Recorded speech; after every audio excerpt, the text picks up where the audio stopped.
Agree? 5%? Yes. Mhm.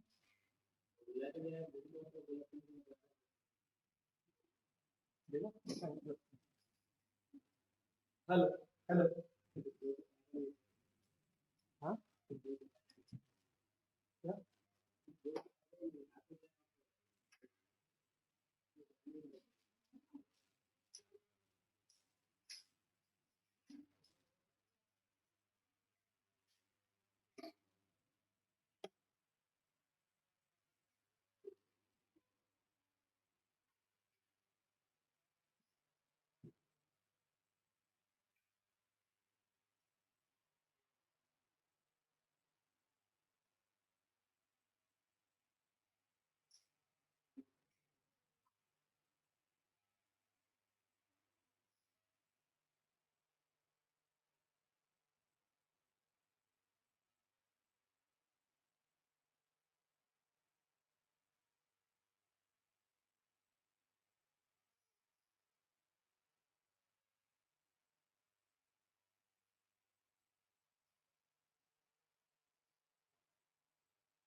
शुरू करें बेटा शुरू करें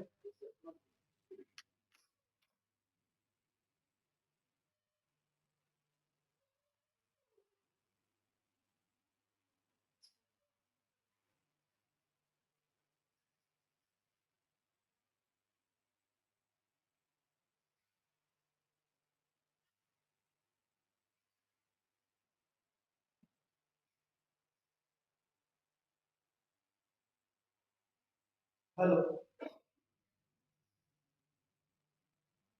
hello hello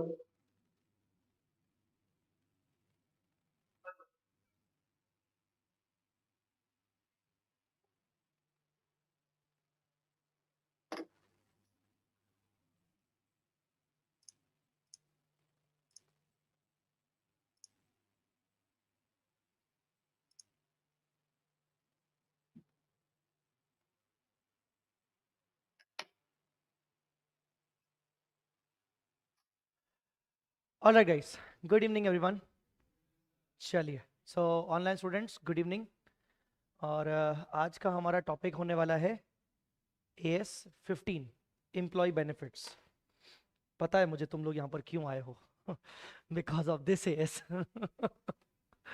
so AS 15 employee benefits one of the most important Ind AS और ये इंड AS इम्पॉर्टेंट इसीलिए भी है क्योंकि नया नया टॉपिक जुड़ा है। AS 15 is a new topic, ठीक है। अब मैं इस पूरे AS 15 को दो हिस्सों में डिवाइड करूंगा, important discussion and unimportant discussion. Unimportant part और इंपॉर्टेंट पार्ट। जो भी इंपॉर्टेंट पार्ट होगा वो मैं चार्ट से नहीं करवाऊंगा, वो मैं प्रॉपर आपको नोट्स की जरूरत पड़ी तो वो कुछ हल्का सा लिखा हुआ कुछ कंटेंट प्रोवाइड करूंगा और PDF प्रोवाइड करूंगा ताकि आप बाद में अपने पास उसको सेव कर रख सको, और उसके मैं एक्स्ट्रा एग्जांपल्स वगैरह के थ्रू करवाऊंगा। और अनइम्पॉर्टेंट पार्ट जो मैं आपको चार्ट से ही करवाऊंगा, जिसमें हमें टाइम ज्यादा हमारा सेव हो सके और इंपॉर्टेंट पर हम ध्यान दे सकें, ठीक है। तो ऑनलाइन स्टूडेंट्स मेक श्योर कि आप चीजों को ढंग से सुनोगे। जितने स्टूडेंट्स के पास चार्ट बुक है बहुत अच्छी बात है, चार्ट बुक से हम पढ़ने वाले। जितने स्टूडेंट्स के पास चार्ट बुक नहीं है कोई दिक्कत नहीं है, आप सिर्फ ढंग से सुनते जाओ, कंसंट्रेट करो। जो भी टॉपिक जो भी नोट्स आपके पास हैं आप उनसे भी उनको भी रेफर करते करते मेरा ये लेक्चर देख सकते हो, डोंट वरी। बाकी जो एक्स्ट्रा कंटेंट मैं आपको प्रोवाइड करूंगा वो तो आपको PDF के फॉर्म में मिल ही जाएगा। चलिए तो शुरू करते हैं गाइस।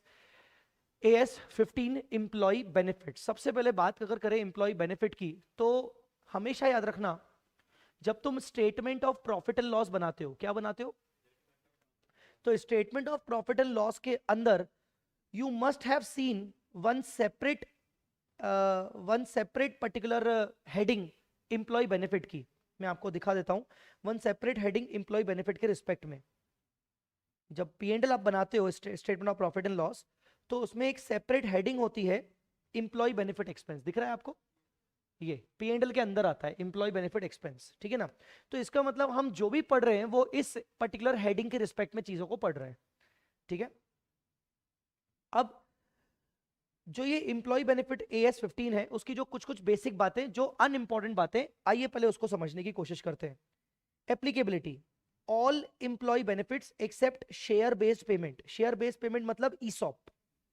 शेयर बेस्ड पेमेंट मतलब क्या? ईसॉप। अगर कोई एम्प्लॉयर अपने एम्प्लॉय को ईसॉप शेयर इशू करता है, ईसॉप मतलब समझते हो ना, share based payment option, employee stock option plan वगैरह, उसके ऊपर AS15 की अकाउंटिंग नहीं होगी। हालांकि ईसॉप भी एक एम्प्लॉय बेनिफिट है, बट उसके ऊपर AS की अकाउंटिंग नहीं होगी। अब क्या ये इंपॉर्टेंट था? नहीं था, बट हो सकता है MCQ के अंदर ये पॉइंट आ जाए, MCQ के अंदर ईसॉप वाली चीज आ जाए, ठीक है, ध्यान रखिएगा।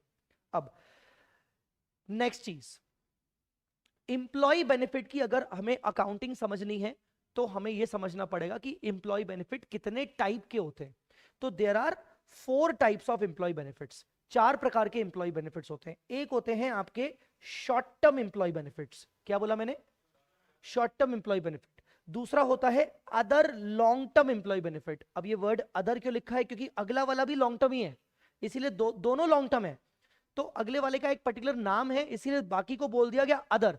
तो एक होता है other long term employ benefits, एक होता है पोस्ट एम्प्लॉयमेंट एम्प्लॉय बेनिफिट्स, और चौथा होता है टर्मिनल या टर्मिनेशन बेनिफिट्स। तीनों चारों का मतलब समझते हैं। शॉर्ट टर्म एम्प्लॉय बेनिफिट्स, ऐसे जो भी पेमेंट मैं अपने एम्प्लॉय को करने वाला हूं विद इन 12 मंथ। कौन से payment? With in 12 month. Salary, bonus, over time expenses, allowances, wages, जो भी पेमेंट मैं अपने एम्प्लॉय को विद इन 12 मंथ में पे करने वाला हूं, वो सब किस कैटेगरी में आएंगे? शॉर्ट टर्म एम्प्लॉय बेनिफिट्स में आएंगे। आई बात समझ में कि नहीं? ठीक है। जैसे सैलरी हो गया, इंसेंटिव्स हो गया। शॉर्ट टर्म एम्प्लॉय बेनिफिट की सबसे अच्छी खासियत, इसकी अकाउंटिंग बिल्कुल सिंपल है, इसकी अकाउंटिंग बहुत इजी है। शॉर्ट टर्म एम्प्लॉय बेनिफिट हमेशा आपके P&L में जाते हैं। कहां जाते हैं? Profit and loss. जैसे खर्चा हुआ P&L में चला गया। अच्छा एक सेकेंड, अब सर आपने बोला शॉर्ट टर्म एम्प्लॉय बेनिफिट हमेशा P&L में जाते हैं, तो क्या बाकी के P&L में नहीं जाएंगे? नहीं नहीं नहीं, बाकी के P&L में जाएंगे, पर क्योंकि बाकी लॉन्ग टर्म नेचर के हैं तो वो इकट्ठा एक ही बार में P&L में नहीं जा सकते। शॉर्ट टर्म एम्प्लॉय बेनिफिट इकट्ठा कंप्लीट एक्सपेंडिचर करंट ईयर के P&L में चला के खत्म हो जाएगा। पर जैसे बाकी एक्सपेंसेस होते हैं, बाकी जो लॉन्ग टर्म नेचर के हैं, वो एक ही साल में राइट ऑफ नहीं होते, वो धीरे धीरे अक्रू होते जाते हैं और हर साल में थोड़े थोड़े P&L में जाते रहेंगे। आ रही है मेरी बात समझ में? ठीक है, तो वॉल्यूम इंक्रीज करो भाई, वॉल्यूम बिल्कुल सही है। आप प्लीज थोड़ा सा हेडफोन वगैरह कुछ लगा लो, है ना। Other long term employ benefits, other long term employ benefits क्या होते हैं? जो शॉर्ट टर्म नहीं है। अब शॉर्ट टर्म नहीं है जो अदर लॉन्ग टर्म में क्या होगा? जैसे मान लीजिए मैं अपने एम्प्लॉय को बोल रहा हूं कि मैं आपको 5 साल के बाद एक लॉन्ग टर्म बोनस दूंगा। मैं आपको एक क्या दूंगा? बोनस दूंगा, बोनस प्लान। तो bonus plan will become the other long term, अगर मैं उसको बोल रहा हूं कि मैं आपको 2 साल बाद, 3 साल बाद, 4 साल बाद दूंगा। पर other long term employ benefit की एक खासियत है कि ये ड्यूरिंग द एम्प्लॉयमेंट ही मिलते हैं, ड्यूरिंग द एम्प्लॉयमेंट। मतलब आप जब मुझे सर्विसेज दे रहे हो उसी टाइम पर मैं आपको ये एम्प्लॉय बेनिफिट्स प्रोवाइड करूंगा। बस मैं कंडीशन ये रख रहा हूं कि मैं आपको 3 साल बाद दूंगा, 4 साल बाद दूंगा, 5 साल बाद दूंगा। पहले मैं देखूं तो सही कि मुझे आपसे सर्विसेज कितनी मिल रही हैं, पहले मैं आपका परफॉर्मेंस वगैरह देखूं, आपसे मैं देखूं कि मुझे फायदा कितना मिल रहा है, उसके हिसाब से मैं आपको ये वाले दूंगा। आया क्या समझ में? ठीक है। फिर उसके बाद तीसरे होते हैं पोस्ट एम्प्लॉयमेंट एम्प्लॉय बेनिफिट्स। ये भी लॉन्ग टर्म नेचर के होते हैं, और नाम क्या बोल रहा है? पोस्ट एम्प्लॉयमेंट, मतलब रिटायरमेंट। बेसिकली रिटायरमेंट बेनिफिट्स होते हैं। क्या होते हैं ये? Retirement benefits, retirement benefits. अब जो ये रिटायरमेंट बेनिफिट्स होते हैं, इसीलिए हमने इनको बोला पोस्ट एम्प्लॉयमेंट। मतलब आपका एम्प्लॉयमेंट जब खत्म हो जाएगा उसके बाद मैं आपको प्रोवाइड करूंगा बेनिफिट। जैसे कि मैं आपको ग्रेचुइटी दूंगा, मैं आपको प्रोविडेंट फंड दूंगा। तो ग्रेचुइटी, प्रोविडेंट फंड वैसे भी रिटायरमेंट बेनिफिट्स होते हैं, हम सब जानते हैं। तो बेसिकली वो हो गए आपके पोस्ट एम्प्लॉयमेंट एम्प्लॉय बेनिफिट्स। दोनों में खासियत क्या है? दोनों की खासियत ये है, अदर लॉन्ग टर्म और पोस्ट एम्प्लॉयमेंट, दोनों की खासियत ये है कि दोनों लॉन्ग टर्म नेचर के हैं। कौन से नेचर के? Long term. लास्ट कौन से हैं? Termination benefits. टर्मिनेशन बेनिफिट्स क्या होते हैं? टर्मिनेशन बेनिफिट्स मतलब इंप्लॉय की एक्चुअल रिटायरमेंट एज अभी आई नहीं है, अभी उसका रिटायरमेंट अभी आगे है, पर मैं इंप्लॉय को बोल रहा हूं तू जा यार, माफ कर मेरे को, तू कंपनी छोड़ के जा, मैं तेरे को हैवी कॉम्पनसेशन दे रहा हूं, तू छोड़ कंपनी। मतलब मैं इंप्लॉय को बोल रहा हूं कि तू मेरी कंपनी से टर्मिनेशन ले ले। इसका बेस्ट एग्जांपल है VRS expenditure, VRS voluntary retirement scheme, जहां रिटायरमेंट से पहले ही हम उनको बोलते हैं आप वॉलेंट्री वीआरएस ले लो, हम आपको हैवी कॉम्पनसेशन पे कर देंगे। तो टर्मिनेशन बेनिफिट दो तरीके से हो सकते हैं, या तो मैं इंप्लॉय को ऑप्शन दे रहा हूं कि तू जा यार, तू मुझे नहीं है जरूरत, तू मुझसे हैवी कॉम्पनसेशन ले ले, पर तू रिटायरमेंट से पहले ही रिटायर हो जा।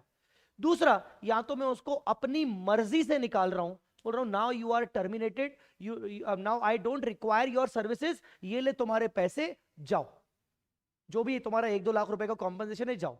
क्यों? क्योंकि अब मेरा धंधा वंदा नहीं चल रहा है, जैसा अभी रिसेंटली बायजूस ने किया था। बायजूस ने बहुत सारे ले ऑफ वगैरह किए, आपने सुना होगा, ले ऑफ, पेटीएम ने ले ऑफ किए, वर्ल्ड में बहुत सारी कंपनीज अभी ले ऑफ कर रही है, इंप्लॉइज को निकाल रही है। क्यों? क्योंकि उनका धंधा वंदा चल नहीं रहा, उनको इतनी जरूरत है नहीं, उनके एक्सपेंडिचर बढ़ रहे हैं फालतू के, तो वो क्या कर रही है, वो एक लमसम अमाउंट पे कर रहे हैं। कुछ लोग, कुछ कंपनी तो पे भी नहीं कर रहे हैं, बोल रहे जाइए अगले दिन से आपको आने की जरूरत नहीं है। बीच में आपने सुना होगा फेसबुक ने किया था, मेटा ने किया था, सबको मेल भेज दिया था रातों रात, ठीक है। अगर उन्होंने मान लो अपनी मर्जी से निकाला है एम्प्लॉयर ने, और ये बोल के कि आपके अकाउंट में हमने इतने पैसे डाल दिए हैं, अब अपनी शक्ल मत दिखाना, that is also called termination benefits. ये भी कंप्लीटली P&L में चार्ज होगा, जिस पर्टिकुलर ईयर से बिलोंग कर रहा है वो उसी ईयर में ये चला जाएगा, इसको कुछ भी डिफरेंट अमोटाइज करने की जरूरत नहीं है। तो ये जो 4 प्रकार के एम्प्लॉय बेनिफिट्स हैं, उनमें से टर्मिनेशन बेनिफिट्स हमेशा P&L में जाएंगे एक ही बार में। उसके बाद शॉर्ट टर्म एम्प्लॉय बेनिफिट्स भी हमेशा P&L में जाएंगे एक ही बार में। हालांकि शॉर्ट टर्म एम्प्लॉय बेनिफिट में एक कॉन्सेप्ट है लीव इनकैशमेंट्स का, वो मैं लीव इनकैशमेंट का कॉन्सेप्ट अभी डिस्कस करूंगा। जो मेन इंपॉर्टेंट कॉन्सेप्ट है AS15 का, वो है ये दो benefits, other long term benefits और पोस्ट एम्प्लॉयमेंट एम्प्लॉय बेनिफिट, दोनों का हम ट्रीटमेंट अभी समझने वाले हैं। सबसे अच्छी बात, ये दोनों के ट्रीटमेंट के लिए एक ही अकाउंटिंग बताई गई है। दोनों के ट्रीटमेंट के लिए क्या बताई गई है? एक ही अकाउंटेंट। और अकाउंटिंग का, उसका अकाउंटिंग जो बताई गई है हमें ट्रीटमेंट के लिए, उसका नाम क्या होगा? सबसे पहले उसकी नाम होगा प्रोजेक्टेड यूनिट क्रेडिट मेथड।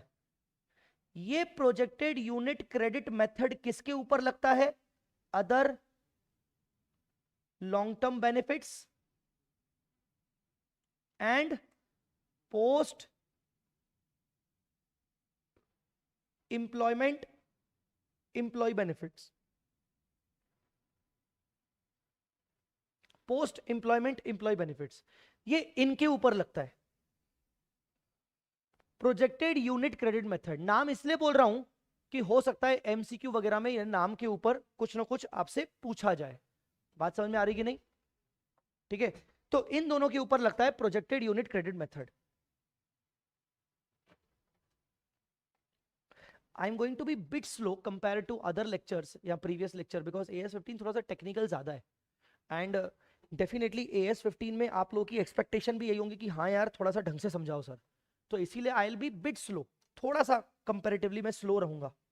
ठीक है, आगे बढ़ते हैं। अब इन दोनों की अकाउंटिंग मैंने आपको बोला कि प्रोजेक्टेड यूनिट क्रेडिट मेथड के हिसाब से होती है। सबसे पहले इनको समझने के लिए ये जितने भी बेनिफिट्स होते हैं, ये बेनिफिट्स को फर्दर हम दो हिस्सों में डिवाइड करते हैं। फर्दर दो हिस्सों में डिवाइड करते हैं। कौन से दो हिस्से? एक होते हैं DCP, एक होते हैं DBP। DCP, DCP मतलब defined contribution plan, defined contribution plans, और ये होते हैं defined benefit plans. Defined benefit plans, एक होता है डिफाइंड कंट्रीब्यूशन, एक होता है डिफाइंड बेनिफिट। पहले तो ना इनके बारे में कुछ भी बोलने से पहले ना तुम लोग ना अपने माइंड में ना एक चीज डालो, मैं सबको बोलूंगा एक चीज अपने माइंड में डालो, क्योंकि जैसे ही हम एम्प्लॉय बेनिफिट्स की बात करते हैं ना, हमारे मन में हमेशा सैलरी चलता है। देखो बेटा, मैं यहां पर सैलरी वैलरी की बातें नहीं कर रहा हूं, बिकॉज सैलरी कवर हो गया शॉर्ट टर्म के अंदर, शॉर्ट टर्म के अंदर कवर हो गया। यहां मैं कुछ अलग टाइप के पेमेंट्स की बात कर रहा हूं जो मैं एम्प्लॉय को देने वाला हूं, चाहे वो मैं ड्यूरिंग द एम्प्लॉयमेंट बोनस उसको देने वाला हूं, या मैं आफ्टर एम्प्लॉयमेंट उसको ग्रेचुइटी प्रोविडेंट फंड के नाम पे देने वाला हूं। तो यहां मैं कौन से वाले पेमेंट्स की बात कर रहा हूं? बोनस, ग्रेचुइटी, पेंशन, ठीक है ना, प्रोविडेंट फंड, मैं इनकी बात कर रहा हूं। तो इसमें क्या क्या कवर हो रहा है? यहां पर क्या क्या कवर हो रहा है? बेसिकली यहां पर ग्रेचुइटी कवर हो रहा है, बोनस कवर हो रहा है, ठीक है ना, पेंशन कवर हो रहा है, पीएफ कवर हो रहा है। इस टाइप के बेनिफिट्स हम अपने इंप्लॉय को देने वाले हैं, या तो ड्यूरिंग द एम्प्लॉयमेंट में या तो रिटायरमेंट के बाद, इन टाइप को। तो इन्हीं टाइप के खर्चों को, ये तो सिर्फ 4 एग्जाम्पल थे, खर्चे तो बहुत सारी चीजें होती हैं ऐसे लॉन्ग टर्म नेचर के, तो पता नहीं क्या क्या उनको मिलते होंगे, मेडिकल फैसिलिटीज, मेडिकल बेनिफिट्स। तो ऐसे बहुत सारे के सारे प्लान्स जितने भी होंगे उनको हमने 2 हिस्सों में डिवाइड किया। उनको हमने 2 हिस्सों में डिवाइड किया। कौन कौन से 2 हिस्से? DCP and DBP. DCP and DBP. अब ये भी समझने से पहले, इससे पहले भी 2 मिनट पहले सुन ला क्या यहां पर क्या चल रहा है। डीसीपी डीबीपी से भी पहले समझना कि हो क्या रहा है। एक है एम्प्लॉयर, एक है एम्प्लॉय। एग्जाम्पल लेता हूं मैं ग्रेचुइटी का। ग्रेचुइटी कब मिलेगी उसको? रिटायरमेंट के टाइम पर मिलेगी कि नहीं मिलेगी? तो रिटायरमेंट के टाइम पर जो भी ग्रेचुइटी एम्प्लॉय को फाइनली मिलेगी उसको मैं बोलूंगा बेनिफिट। ग्रेचुइटी क्या है? ग्रेचुइटी एम्प्लॉय के लिए क्या है? बेनिफिट, ठीक है ना। पेंशन एम्प्लॉय के लिए क्या है? बेनिफिट। बोनस एम्प्लॉय के लिए क्या है? बेनिफिट। पीएफ क्या है? बेनिफिट। तो ये सब अल्टीमेट जो एंड आउटपुट निकल रहा है, ग्रेचुइटी का amount is the benefit, PF का अमाउंट इज द बेनिफिट। तो ये सब क्या है? एम्प्लॉय के लिए बेनिफिट है। पर एम्प्लॉय को ये बेनिफिट देने के लिए, मेरा एम्प्लॉय रिटायर होगा फॉर एग्जांपल 10 साल बाद, और मैं आज से ही मुझे पता है कि यार मुझे उसको ग्रेचुइटी देनी है। Now consider not a one employee, consider a company like Tata. Tata company इतनी बड़ी कंपनी है, हजारों एम्प्लॉयज हैं उसके, हर साल कोई ना कोई एम्प्लॉय रिटायर होता होगा, हर साल। तो टाटा कंसल्टेंसी या टाटा वाली कंपनी क्या बोलेगी? वो बोलेगी यार हमारे यहां साला चलता रहता है, ये तो एम्प्लॉय जाते रहते हैं, तो हर बार हमें किसी ना किसी को ग्रेचुइटी देना ही पड़ता है। तो ऐसी कंपनीज क्या करती हैं? ऐसी कंपनीज पहले से ही एक अलग से सेपरेट फंड बना के रखती हैं कि भाई एम्प्लॉय को पैसे देने के लिए काम आएंगे, हम अपने रनिंग असेट से पैसे नहीं निकालेंगे, हम अपने मेन बैंक अकाउंट से पैसे नहीं निकालेंगे, वो पैसा तो हम अपने प्रोजेक्ट में डालेंगे। पर हमारे यहां पर हर बार कोई ना कोई रिटायर हो रहा है, किसी ना किसी को ग्रेचुइटी मिल रही है, किसी ना किसी को पेंशन मिल रही है, किसी ना किसी को कुछ ना कुछ पे करते जा रहे हैं, तो इसका एक सेपरेट फंड मेंटेन होगा, और उस फंड के अंदर टाटा हर साल कुछ ना कुछ पैसा कंट्रीब्यूट करता जाएगा। क्या करता जाएगा? कंट्रीब्यूट, इन्वेस्ट करता जाएगा। तो एक वर्ड मैंने क्या बोला? बेनिफिट। दूसरा वर्ड है कंट्रीब्यूशन। क्या वर्ड बोला मैंने? सो कंट्रीब्यूशन मतलब इंप्लॉयर के द्वारा किया गया इन्वेस्टमेंट इंप्लॉय को पे करने के लिए। तो ये 2 टर्म इंपॉर्टेंट है। कौन कौन से 2 टर्म इंपॉर्टेंट है? हाँ, व्हाट इज कंट्रीब्यूशन? इंप्लॉयर के द्वारा किया गया इन्वेस्टमेंट, पेमेंट, ठीक है ना। और व्हाट इज बेनिफिट? अल्टीमेटली जो इंप्लॉय को मिल रहा है, फाइनल अमाउंट टोटल क्यूमुलेटिव मिलके जो इंप्लॉय को मिल रहा है। आई मेरी बात समझ में कि नहीं? जैसे मैंने इंप्लॉय को बोला कि मैं तेरे को 5 साल बाद बोनस दूंगा, तो 5 साल बाद बोनस हो सकता है 15 लाख रुपए निकले, तो 15 लाख रुपए क्या होगा? बेनिफिट। पर हर साल वो 15 लाख रुपए देने के लिए हर साल जो मैं इन्वेस्ट करता जा रहा हूं, पैसा सेव करता जा रहा हूं, वो क्या है? कंट्रीब्यूशन। आया समझ में कि नहीं? तो कंट्रीब्यूशन मतलब जो एम्प्लॉयर अपनी जेब से पैसे निकालकर सेव कर रहा है, इन्वेस्ट कर रहा है, वॉट। कुछ आया समझ में कि नहीं? उसको बोलते हैं कंट्रीब्यूशन, ठीक है। ये हो गया आपका कंट्रीब्यूशन, ये हो गया आपका benefit. Guys have you understood or not? Online student समझ में आया कि नहीं?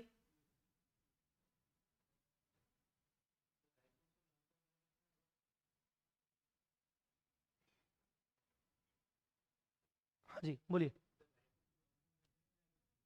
राइट इशू आएगा ही नहीं। क्या होता है right issue? Right issue existing share holders को मिलता है, शेयर होल्डर्स को मिलता है। यहाँ शेयर होल्डर की बात चल रही है क्या? यहाँ बात चल रही है इंप्लॉइज की। क्या बात कर रहे हो? ठीक है, तो एक हो गया कंट्रीब्यूशन, एक हो गया benefit. Guys have you understood or not? तो ये कॉन्सेप्ट हो गया। अब अगर मैं आपसे बोलूं कि बेटा डीसीपी, जो मैंने आपको पहला पॉइंट बोला, डीसीपी, डीसीपी का फुल फॉर्म क्या है? Defined contribution. यहां पर डिफाइंड का मतलब है fixed contribution. Fixed contribution, contribution मैंने क्या बोला, क्या समझाया था आपको? इन्वेस्टमेंट। तो बेसिकली डीसीपी मतलब एक ऐसा प्लान जहां एम्प्लॉयर को हर साल एक फिक्स अमाउंट एम्प्लॉय के लिए इन्वेस्ट करना है, फिक्स अमाउंट इन्वेस्ट करना है। एम्प्लॉयर की लायबिलिटी उस फिक्स्ड कंट्रीब्यूशन के रिस्पेक्ट में ही है। जैसे एग्जांपल के तौर पर पीएफ कंट्रीब्यूशन, पीएफ सबको पता है, पीएफ में क्या होता है? एम्प्लॉय की सैलरी से 12% काटते हैं और एम्प्लॉयर अपना भी सेम टू सेम 12% मिलाता है। 12 का ना वो 13 मिलाएगा, 12 का ना वो 11 मिलाएगा, वो एग्जैक्ट 12% मिलाता है। और एम्प्लॉयर की रिस्पॉन्सिबिलिटी कितनी है? मुझे उसकी सैलरी का 12% अपनी जेब से देना है। बाद में उसको एंड में रिटायरमेंट के टाइम पर पीएफ का टोटल अमाउंट, उसमें कितना इंटरेस्ट मिला के मिलेगा वो जाने, उसका काम जाने, मेरे को मतलब नहीं है। मेरा कंट्रीब्यूशन क्या है? फिक्स है। आया समझ में कि नहीं? मतलब ऐसे केस में एम्प्लॉयर ये बोलना चाह रहा है कि एंड में उसको बेनिफिट कितना मिल रहा है मुझे कोई मतलब नहीं है, मुझे कोई। आपको पता है ना कि पीएफ के अंदर इंटरेस्ट मिलता है एम्प्लॉय को, क्या परसेंटेज रहता है इंटरेस्ट का? 9 पॉइंट, बढ़ गया है क्या? 9.5 हो गया, बीच में भी 8.59 पहले था, मतलब बढ़ गया होगा, ठीक है। अब मान लो कल को अचानक से मोदी जी वापस से सरकार लेके आएंगे और वो बोलेंगे हम तो आ गए वापस, अब हम देंगे 7%, क्या कर लोगे? ठीक है ना? तो हो सकता है सरकार कभी भी उस इंटरेस्ट को बढ़ा दे, कभी भी उस इंटरेस्ट को गिरा दे। किसका नुकसान? एम्प्लॉयर का कि एम्प्लॉय का? एम्प्लॉय का। एम्प्लॉयर का क्या मतलब? वो बोल रहा है मुझे क्या मतलब है, मैं तो 12% कॉन्ट्रीब्यूशन कर रहा हूं, उसके अंदर तेरे को इंटरेस्ट कितना मिल रहा है कितना नहीं मिल रहा है ये तेरा रिस्क है। मतलब अल्टीमेट बेनिफिट तेरा कम होगा, तेरे को कम मिलेगा, ज्यादा मिलेगा, वो बेनिफिट का नुकसान, वो रिस्क किसका? एम्प्लॉय का। तो डीसीपी के अंदर ये होता है कि एम्प्लॉयर को एक फिक्स कंट्रीब्यूशन करना होता है। क्या करना होता है?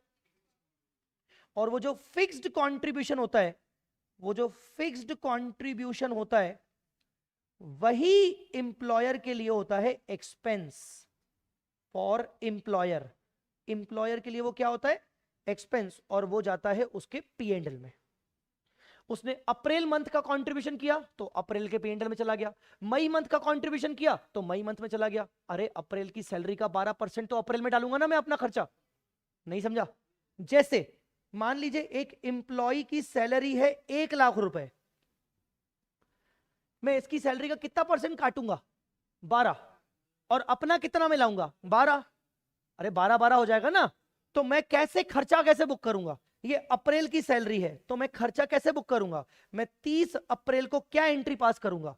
सैलरी अकाउंट डेबिट 1 लाख रुपए, खर्चा तो उसका 1 लाख ही है वो। इसके अलावा मैं इस 1 लाख में अपना 12% मिला रहा हूं, मेरा कंट्रीब्यूशन, तो मैं बोलूंगा employer contribution, employer contribution to PF debit कितना? 12,000 टू, अब मतलब मुझे करोड़ में लगे कितना देना है उसको? 1,12,000, पर मैंने 12 अपने और उसकी सैलरी से 12 काटकर कुल मिला के कितने? 24। मैं बोलूंगा इंप्लॉय प्रोविडेंट फंड पेबल, मैंने वो फंड में डालना है कितना? 24, और बाकी का टू बैंक, बाकी का मैं इंप्लॉय को पे कर रहा हूं। करिए 1,12,000 में से 24,000 कटा तो कितना बचा? 88,000।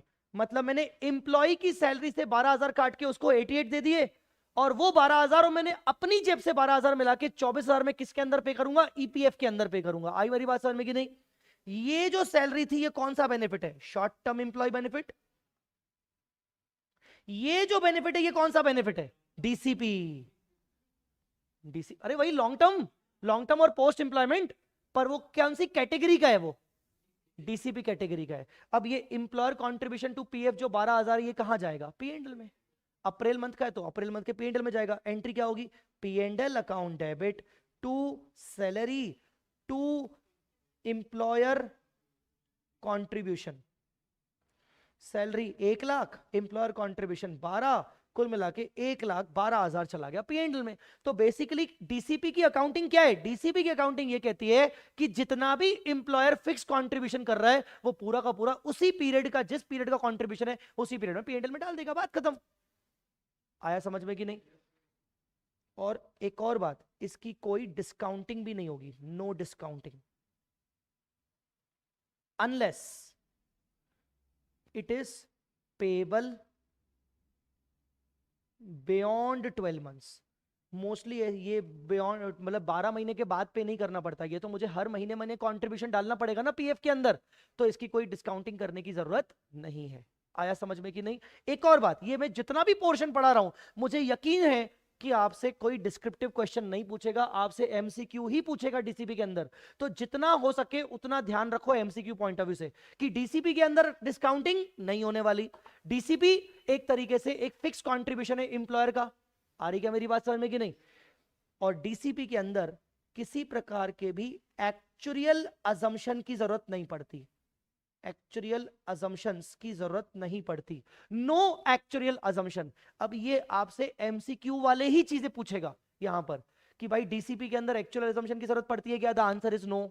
डीसीपी में एक्चुअल अजम्पशन की जरूरत नहीं पड़ती, डीसीपी के अंदर डिस्काउंटिंग की जरूरत मोस्टली नहीं पड़ती अनलेस 12 महीने के ज्यादा पेमेंट टर्म 12 महीने के बाद की हो।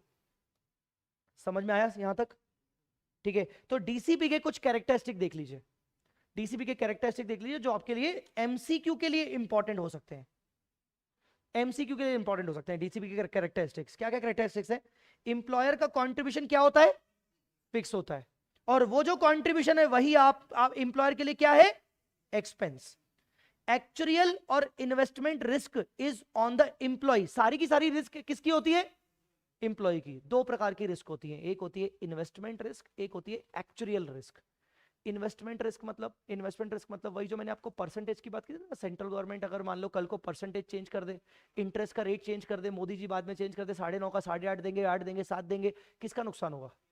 एम्प्लॉय को। इन्वेस्टमेंट रिस्क सामने वाले की है। आया समझ में कि नहीं?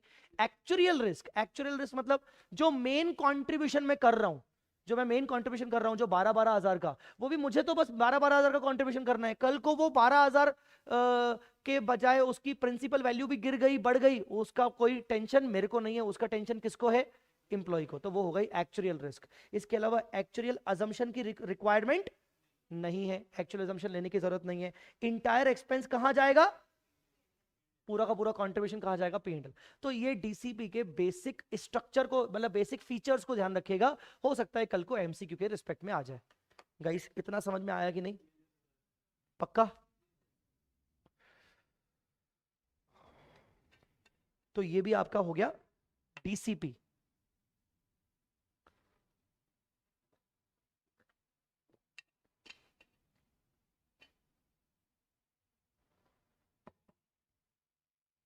समझ गए गाइस? अब क्या, अब नेक्स्ट आता है कौन सा? डीबीपी। डीबीपी मैंने आपको दो चीजें बताई थी, एक वर्ड क्या यूज किया था मैंने? कंट्रीब्यूशन। दूसरा वर्ड कौन सा यूज किया था मैंने? बेनिफिट। क्या होता है बेनिफिट? क्या होता है? फाइनल जो एम्प्लॉय को उसकी जेब में आ रहा है, ऐसा याद रखना है ना, बार बार भूलो मत, मेरे को 4 बार बोलना पड़ रहा है। बेनिफिट मतलब क्या? जो एम्प्लॉय की जेब में आ रहा है। और कंट्रीब्यूशन मतलब जो एम्प्लॉयर की जेब से निकल रहा है, जो हर महीने महीने एम्प्लॉयर की जेब से निकल रहा है, वो बेचारा इन्वेस्ट कर रहा है, हर उसको पे करने के लिए गरीब बेचारा वो पे कर रहा है जो हर साल। अरे बोलो ना यार, मतलब जो टाटा कंपनी जो है, टाटा कंपनी हर महीने बेचारी फंड में डालती जा रही है, पैसा फंड में डालती है, हाँ एम्प्लॉय को देना पड़ेगा, एम्प्लॉय को देना पड़ेगा, तो हर महीने जो वो कंट्रीब्यूट कर रही है, मतलब एम्प्लॉयर का खर्चा। और बेनिफिट मतलब जो उसको फाइनल बेनिफिट मिलेगा। डीसीबी में मैंने क्या बताया, क्या फिक्स है? कंट्रीब्यूशन फिक्स है, एम्प्लॉयर का कंट्रीब्यूशन फिक्स है, मुझे तो इतना ही देना है, ना इससे ज्यादा ना इससे कम। समझा कि नहीं समझा? पर डिफाइंड बेनिफिट के अंदर बिल्कुल उल्टा हो जाता है। डीबीपी यहां पर जो फिक्स एलिमेंट है वो बेनिफिट फिक्स है। बेनिफिट मतलब एम्प्लॉय की जेब में फाइनल कितना जाएगा, दैट इज फिक्स्ड। और यहां एक्चुअली ये फिक्स बेनिफिट रखने के कारण एम्प्लॉयर के ऊपर बहुत बड़ा रिस्क है। जैसे मैंने आपको बोला कि मैं 5 साल बाद आपको बोनस दूंगा 15 लाख रुपए का। कितना दूंगा बोनस? 5 इयर्स के बाद मैं आपको बोनस कितना दूंगा? 15 लाख। 15 लाख मैंने डिफाइन कर दिया आपके लिए, मुझे आपको कितना देना है? 15 लाख। अब 5 साल बाद 15 लाख रुपए देने के लिए मुझे 5 साल तक हर महीने, हर ईयर में कुछ कुछ पैसा कंट्रीब्यूट करना पड़ेगा। करना पड़ेगा कि नहीं? मान लीजिए मैंने डिसाइड किया कि मैं शेयर मार्केट में पैसा लगाऊंगा, ओरिजिनली ऐसा होता नहीं है। ओरिजिनली शेयर मार्केट में पैसा नहीं लगाया जाता। एम्प्लॉयर कभी भी पैसा, जब एम्प्लॉय के बेनिफिट को पे करने के लिए पैसा इन्वेस्ट करेगा तो वो किसी ढंग की जगह पर इन्वेस्ट करता है। जैसे गवर्नमेंट सिक्योरिटी परचेज कर लेगा, एफडी वेफडी बना लेगा, जहां रिस्क कम हो।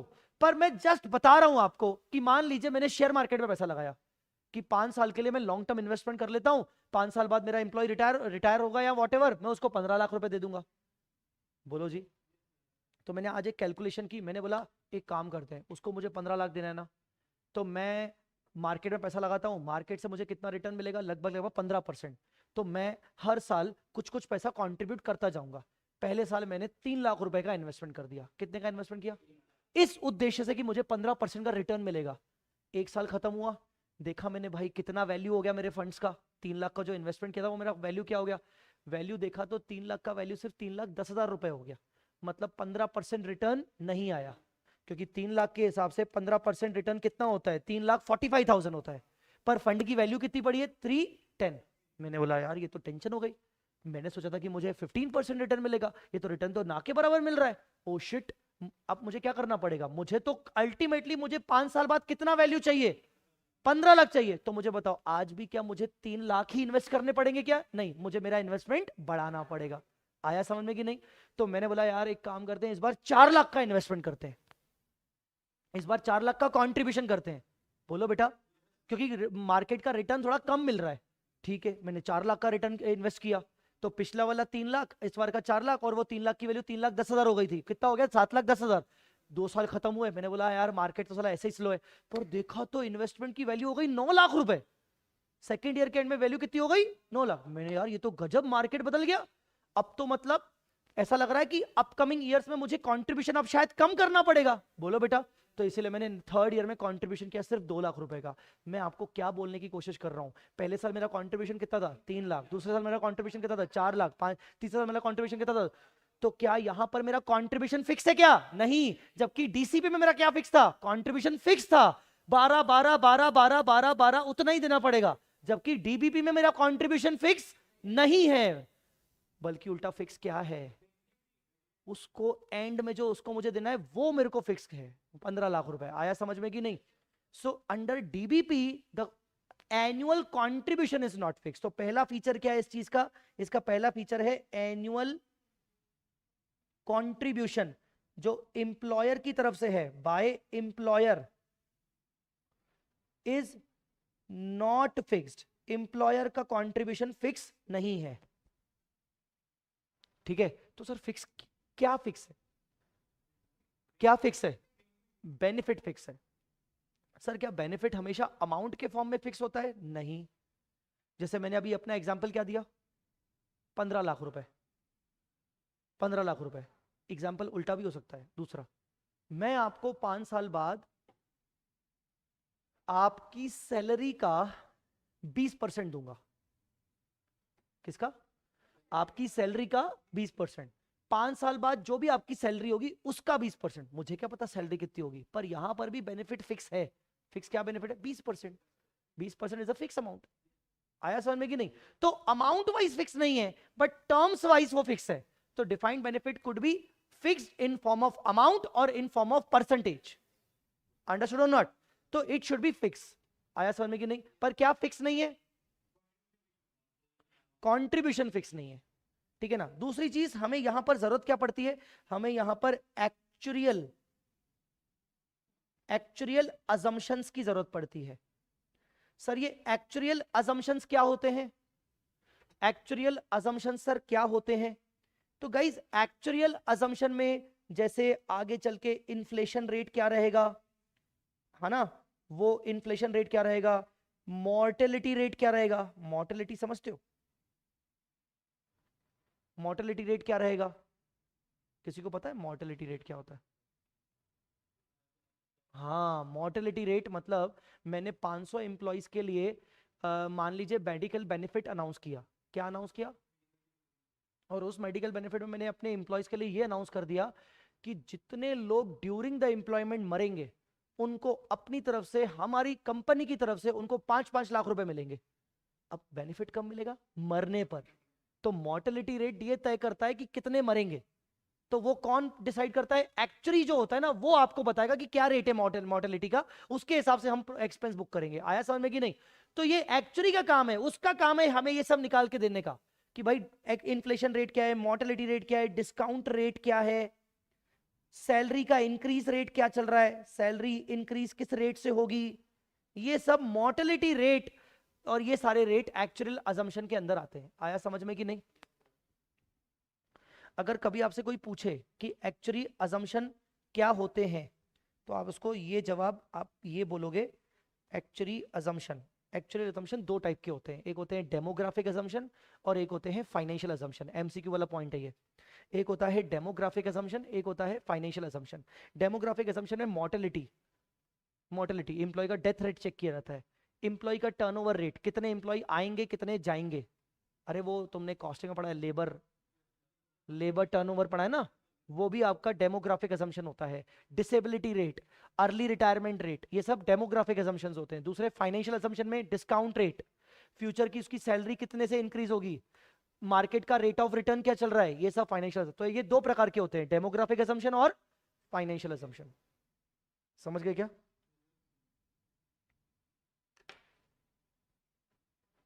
तो डिफाइंड बेनिफिट प्लान में फिक्स बेनिफिट्स होते हैं। एक्चुअली फिक्स बेनिफिट होता है, एक्चुअल कंट्रीब्यूशन फिक्स नहीं होता, वो आपका बदलता रह सकता है।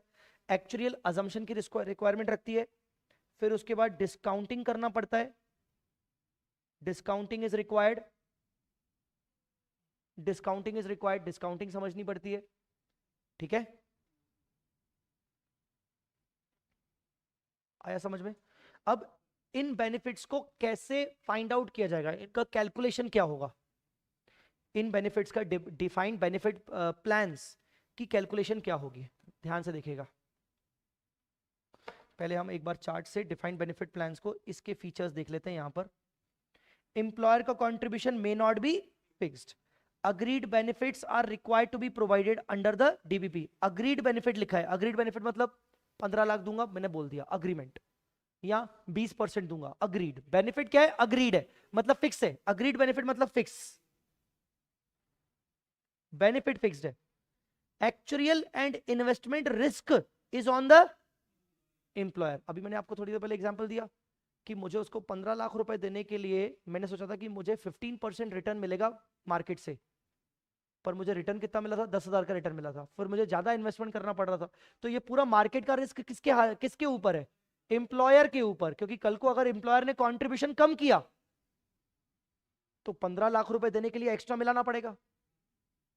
तो ये सारे रिस्क किसके होते हैं? एम्प्लॉयर के। एक्चुअल अजम्पशन की रिक्वायरमेंट रखती है, और जो एक्सपेंस को हम रिकॉर्ड करते हैं वो किस मेथड के हिसाब से रिकॉर्ड करते हैं? प्रोजेक्टेड यूनिट क्रेडिट मेथड के हिसाब से हम एक्सपेंस को रिकॉर्ड करते हैं। आया क्या यहां पर समझ में? डन। अब इसका अकाउंटिंग कैसे होगा वो समझते हैं। ऑनलाइन स्टूडेंट्स आप प्लीज रिप्लाई करिए, समझ में आ रहा है कि नहीं? अब इसका अकाउंटिंग कैसे होगा ध्यान से देखना है। वेट अ मिनट,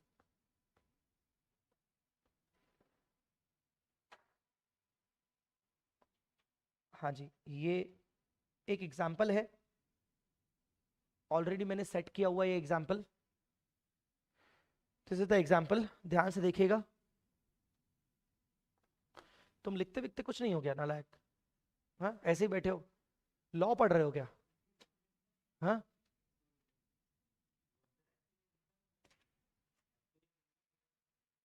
हाँ तो एक्चुअली का रोबोट होगा क्या? जैसे सीए एक इंसान होता है वैसे ही एक्चुअली एक इंसान होता है, वो भी एक प्रोफेशनल है।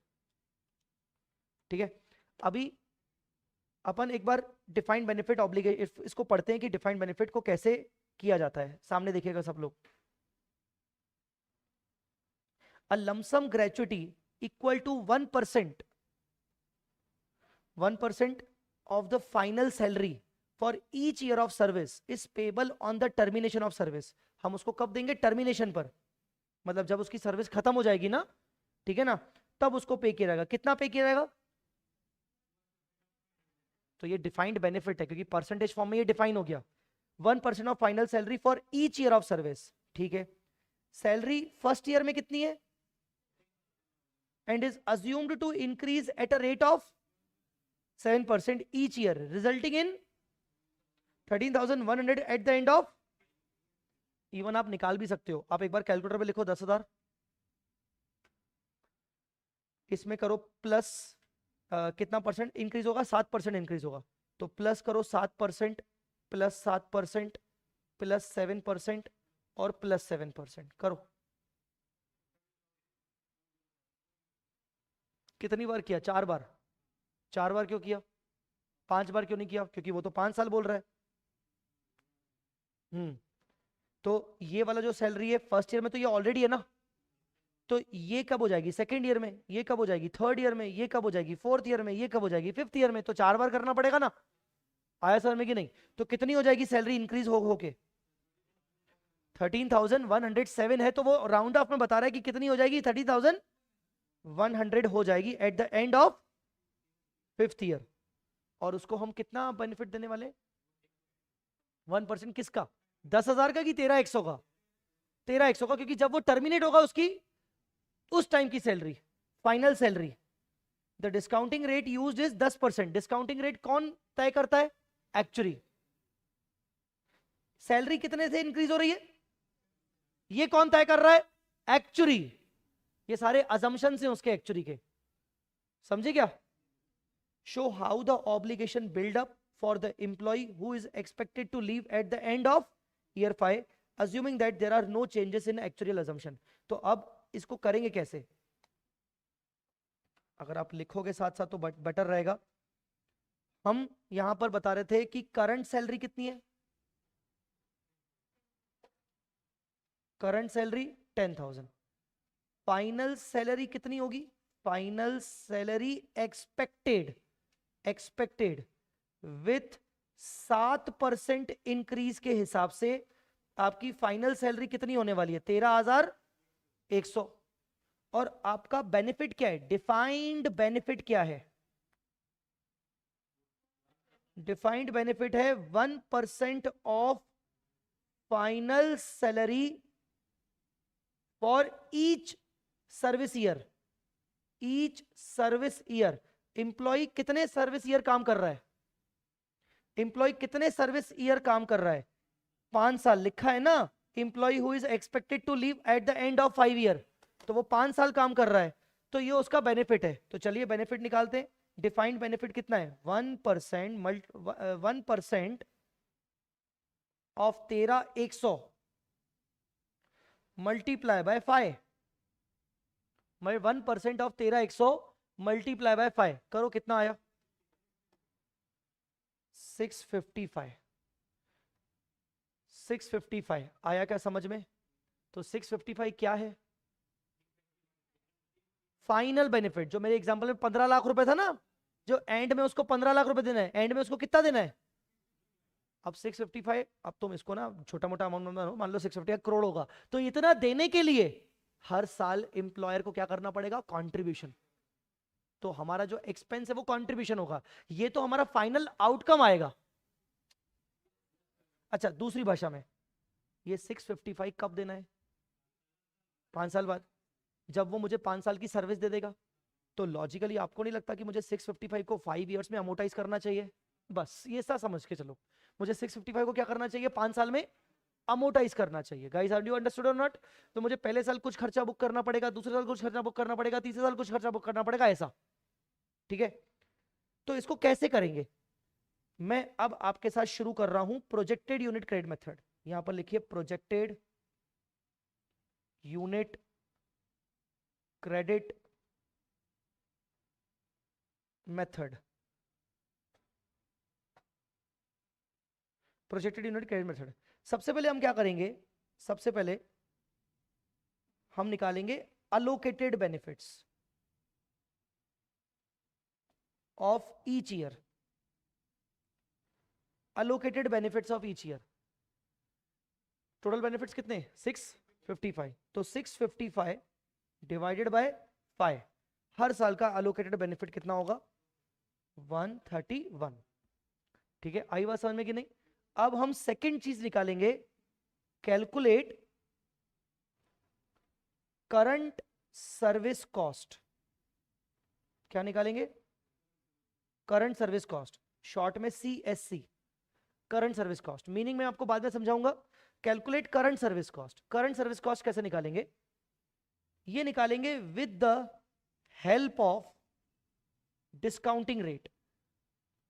आप डिस्काउंटिंग रेट की मदद से करंट सर्विस कॉस्ट निकालोगे, डिस्काउंटिंग करोगे आप इसकी। तो यहां लिखेंगे ईयर 1 2 3 4 5, और यहां लिखोगे आप अलोकेटेड बेनिफिट्स 131 131 131 131 131। अरे समझे क्या? डिस्काउंटिंग रेट कितना है? तो आप यहां पर present value factor at the rate of 10%, present value factor at the rate of 10%। अब जब आप फैक्टर लिखोगे तो उल्टा लिखोगे, उल्टा, नीचे से ऊपर लिखोगे, नीचे से ऊपर। तो इसको लिखोगे 1, इसको लिखोगे 0.909, 0.826, 0.751, 0.683। सर उल्टा क्यों लिख रहे हैं सर? पहली बार हमने ऐसा देखा है। सब बताऊंगा, पहले सॉल्व करो, उल्टा करना है, सब बताऊंगा कि क्यों कर रहे हैं, सब लॉजिक है इसके पीछे। पहले कर लो, पहले कर लो, आ जाओ। हाँ, उल्टा क्या क्या किया? अमाउंट बोलो। ये जो अमाउंट आएगा ना, इसी को बोलेंगे CSC। करो एक एक को। 131 मल्टीप्लाई बाय 683 कितना आया? 89.47। फिर हाँ 98.38। 2 डिजिट में बताओ ना लायक। 108.221 नालायक।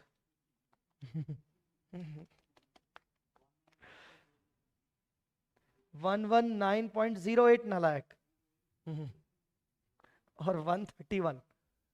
ठीक है, ये उल्टा आपको करना है। समझ में आएगा कि नहीं? रिवर्स कैलकुलेशन करना है आपको ये। करेक्ट, तो ये रिवर्स कैलकुलेशन करना है।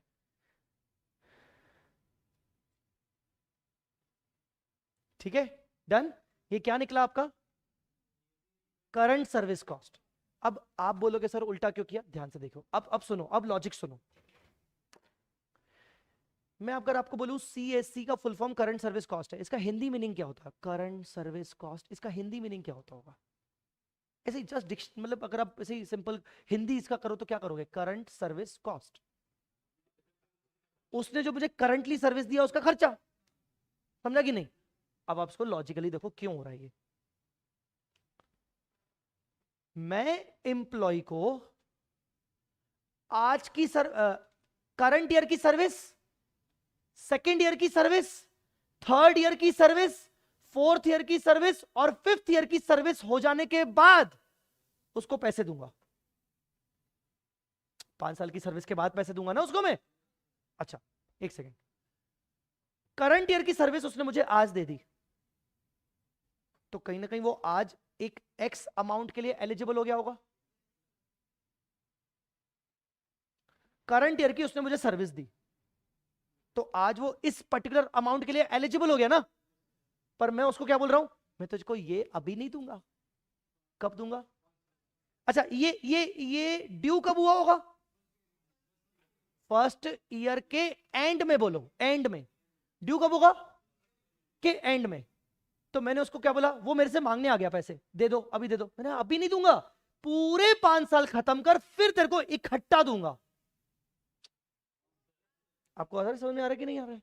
जैसे मैंने क्या बोला कि मैं आपको 15 लाख रुपए दूंगा लास्ट में, तो 15 लाख रुपए क्या 1 साल का है कि पूरे 5 साल का है?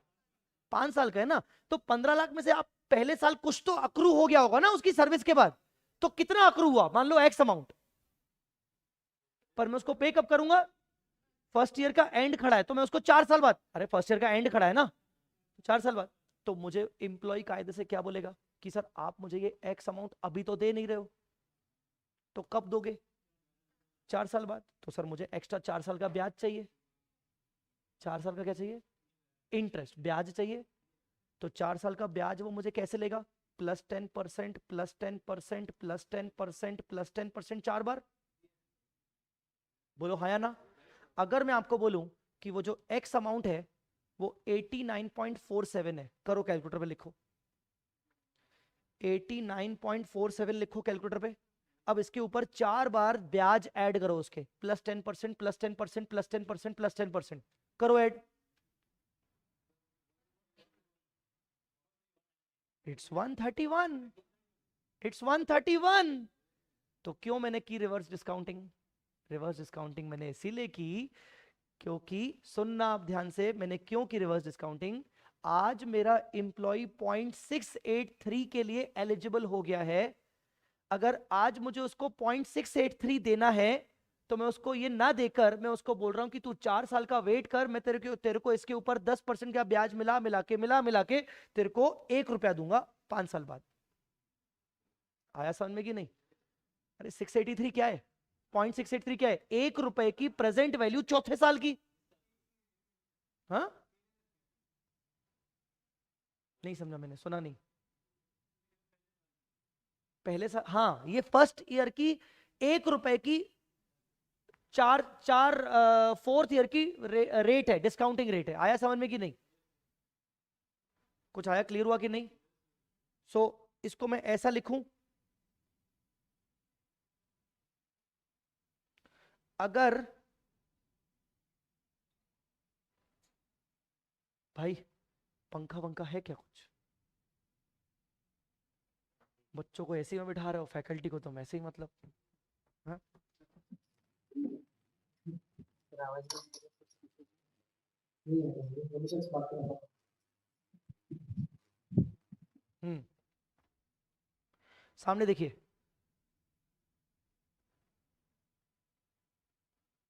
एक साल, 2 साल, 3 साल,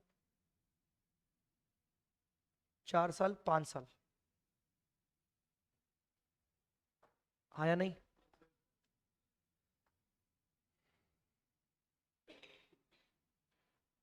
आपने मुझे करंट ईयर में सर्विस दे दी,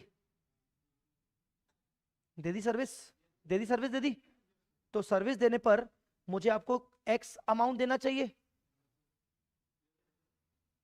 मैं आपको ये एक्स अमाउंट 1, 2, 3, 4, 4 साल बाद दूंगा। हाँ, तो सुनो, अगर मान लो वो एक्स में 1, 2, 3, 4, अगर मैं इसमें 10-10% ऐड कर दूं तो मान लो वो अमाउंट होता है 1 रुपया। अमाउंट कितना होता है? तो 1 रुपए की 4 साल पहले की वैल्यू कितनी होगी? 0.683। इसीलिए मैंने मल्टीप्लाई किया 0.683 से।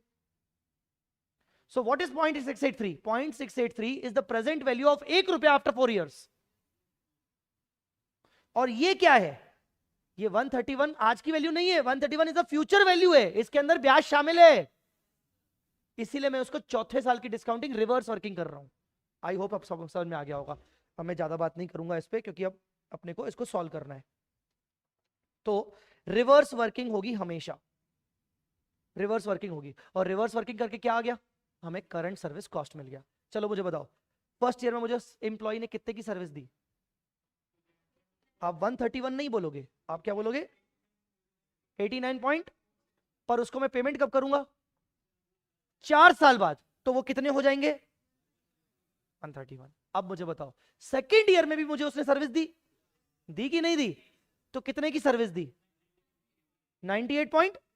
सर पहले साल की सर्विस 89, दूसरे साल की सर्विस 98 क्यों? बेटा इन्फ्लेशन नाम की चीज होती है, हर साल एम्प्लॉय का इंक्रीज भी तो होगा इन्फ्लेशन के हिसाब से। तो उसने सेकेंड ईयर में मुझे सर्विस कितनी दी? पर मैं उसको ये अमाउंट कब पे करूंगा? 3 साल बाद। तो 3 साल बाद अमाउंट कितना पे करूंगा? 131 पे करूंगा। फिर मेरे को थर्ड ईयर की सर्विस कितने की मिली? 108.21। पर मैं उसको पेमेंट कब करूंगा? 2 साल बाद। तो उसको कितने पेमेंट हो जाएंगे? चौथे साल उसने मुझे कितनी की सर्विस दी, पर मैं उसको पेमेंट कब करूंगा? तो उसमें 1 साल के बाद क्या वैल्यू हो जाएगी? 131। और 5वें साल के मुझे सर्विस उसने कितने की दी, क्योंकि वो ड्यू ही 5वें साल के एंड में हो रही है और अब मैं उसको पे भी 131 ही करूंगा, तो इसीलिए मैंने मल्टीप्लाई बाय 1 किया। समझ में आया कि नहीं? तो this is the reverse calculation. ये हो गया आपका सीएससी करंट सर्विस कॉस्ट। मेरे भाइयों बहनों, करंट सर्विस कॉस्ट जाएगा आपके पी एंड एल में हमेशा। कहां जाएगा? पी एंड एल में। करंट सर्विस कॉस्ट ही तो मेरा खर्चा है, क्योंकि वो मुझे सर्विस दे रहा है, मैं उसके बदले एक्सपेंस रिकॉर्ड कर रहा हूं, तो करंट सर्विस कॉस्ट हमेशा हमेशा कहां जाएगा? पर मुझे बताओ एंट्री क्या होनी चाहिए? क्या एंट्री? मुझे बस जस्ट बताना, एमसीक्यू, क्या एंट्री होना चाहिए? Current service cost to bank, क्या ये एंट्री होनी चाहिए? टू बैंक तो हो ही नहीं सकता ना, पे थोड़ी कर रहा हूं भी, पे तो 4 साल बाद करूंगा ना, तो टू पेबल हो जाएगा ना, पेबल। अबे गधों, सैलरी पेबल की एंट्री क्या करते हो? Salary account debit to salary payable करते हो ना। सैलरी को तो तुम बाद में पी एंड एल में डालते हो ना, P and L account debit to salary बाद में करते हो, तो वैसे ही सीएससी अकाउंट को तो बाद में पी एंड एल में डाल दोगे। पर ये क्या हो जाएगा यहां पर? टू बैंक होगा कि टू पेबल होगा? पेबल। तो इसीलिए उसकी ओरिजिनल एंट्री क्या होती है? ओरिजिनल एंट्री होती है, ओरिजिनल एंट्री होती है करंट सर्विस कॉस्ट, जो कि आपका एक एक्सपेंस है, debit to defined benefit obligation payable account. आया समझ में? ये एक पेबल बन गया आपका। तो current service cost account debit to defined benefit obligation payable. Current service cost कहां जाएगा? पी एंड एल में। तो एंट्री क्या होगी? P and L account debit to current service cost, ये चला जाएगा expense.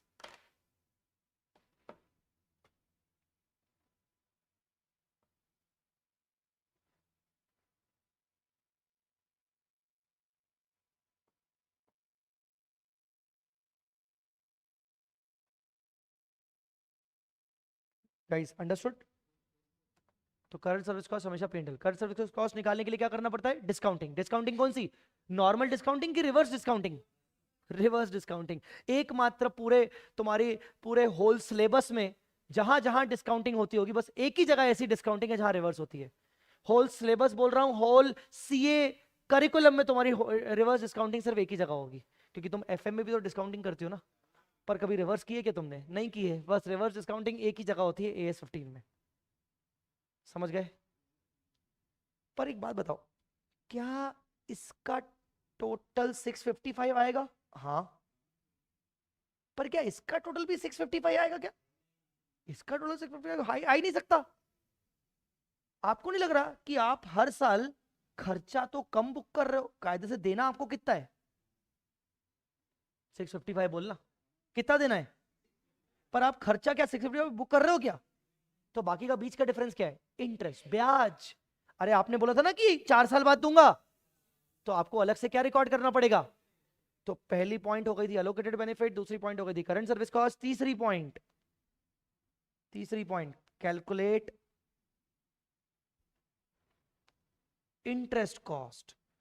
Calculate interest cost. Online वाले तो एक नंबर के नालायक, कुछ भी कमेंट नहीं करेंगे सारे, बस उनको फ्री के लेक्चर चाहिए। ऐसा नहीं थोड़ा सा कमेंट कर दो, हाँ सर आ रहा है, सर समझ में आ रहा है, कुछ भी नहीं।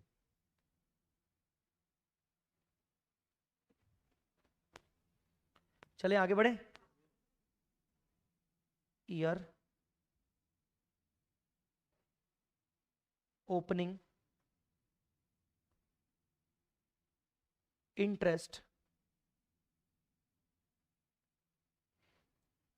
Current service cost closing. First year में ओपनिंग बैलेंस 0 होगा, तो 0 के ऊपर इंटरेस्ट 0 लगेगा। फर्स्ट ईयर की करंट सर्विस कॉस्ट एंड में ड्यू हुई, बाद में तुम पूछो, मैं पहले ही बता दे रहा हूं कि सर क्यों फर्स्ट ईयर पे 89 के ऊपर इंटरेस्ट नहीं लगेगा? क्या बेटा 89 के ऊपर इंटरेस्ट इसलिए नहीं लगेगा क्योंकि 89 कब ड्यू हुआ है? फर्स्ट ईयर के एंड में ड्यू हुआ है, तो फर्स्ट ईयर का इंटरेस्ट कैसे लग जाएगा? तो इसलिए क्लोजिंग भी हो जाएगा 89.47। सेकेंड ईयर में 89.47।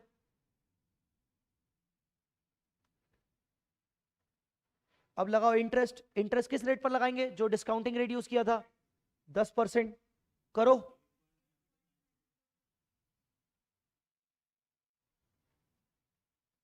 बोलो बोलो बोलो, 8.95 लिख दूं? ठीक है, फिर सेकेंड ईयर की करंट सर्विस कॉस्ट कितनी है? 98.38। अब तुम तीनों को टोटल करो,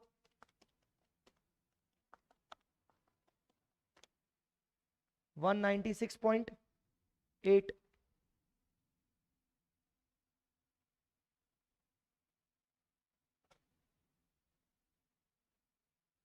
थर्ड ईयर में 196.8। अब इंटरेस्ट लगेगा 19.68। थर्ड ईयर का खर्चा 108.21। अब मैं ही करता रहूंगा क्या? हाँ, लेक्चर भी मुझे लेना है, सब कुछ मैं ही कर लेता हूं। हम्म, कितना?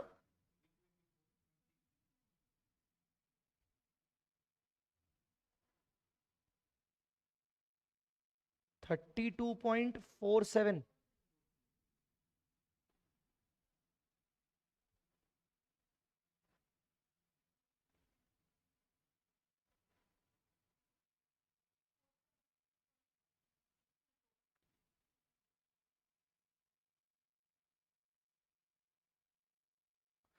फिफ्थ ईयर में इंटरेस्ट मत निकालना, बैलेंसिंग फिगर करना, क्योंकि डिफरेंस आता है। तो क्या करेंगे? सीएससी कितना है? 131। और हमें हमारा फाइनल आंसर पता है, 655 चाहिए।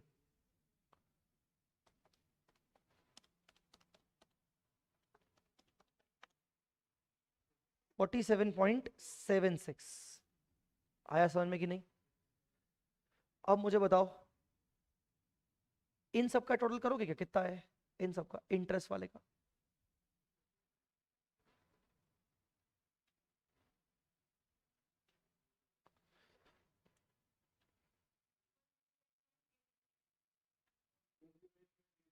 और इसका टोटल करोगे क्या, सीएससी का हर साल का?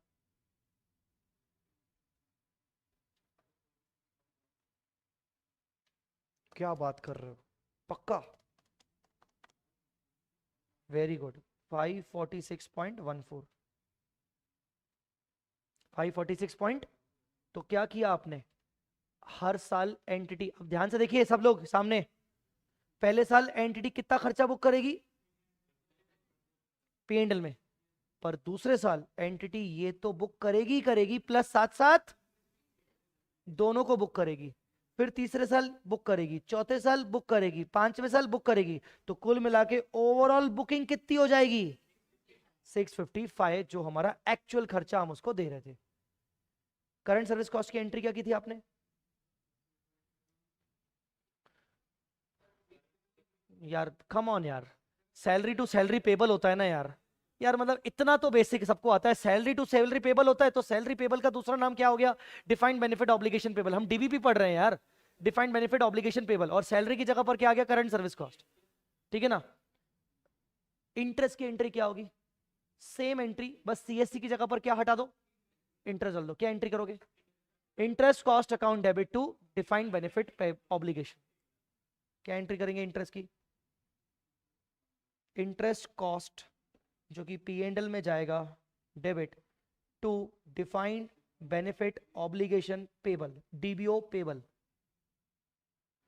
हर साल एवरी ईयर। और इंटरेस्ट भी एवरी ईयर कहां जाएगा? इंटरेस्ट भी एवरी ईयर कहां जाएगा? बस हो गया आपका, ये था आपका projected unit credit method. Done, खत्म बेटा, खत्म। यही था बस। क्या? किसको देख रहा है? जल्दी कर।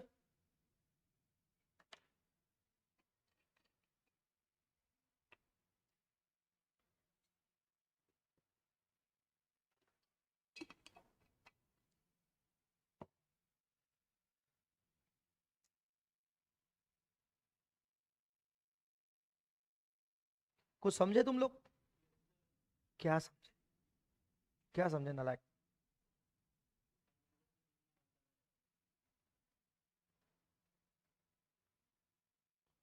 और अगर तुम लोगों को एक्स्ट्रा इसी टाइप का क्वेश्चन अगर घर जाके सॉल्व करना है, तो मैं तुम्हारे साथ ये सब स्क्रीनशॉट शेयर कर दूंगा, रैपिड रिवीजन के ग्रुप में डाल दूंगा और वो गूगल ड्राइव में डाल दूंगा।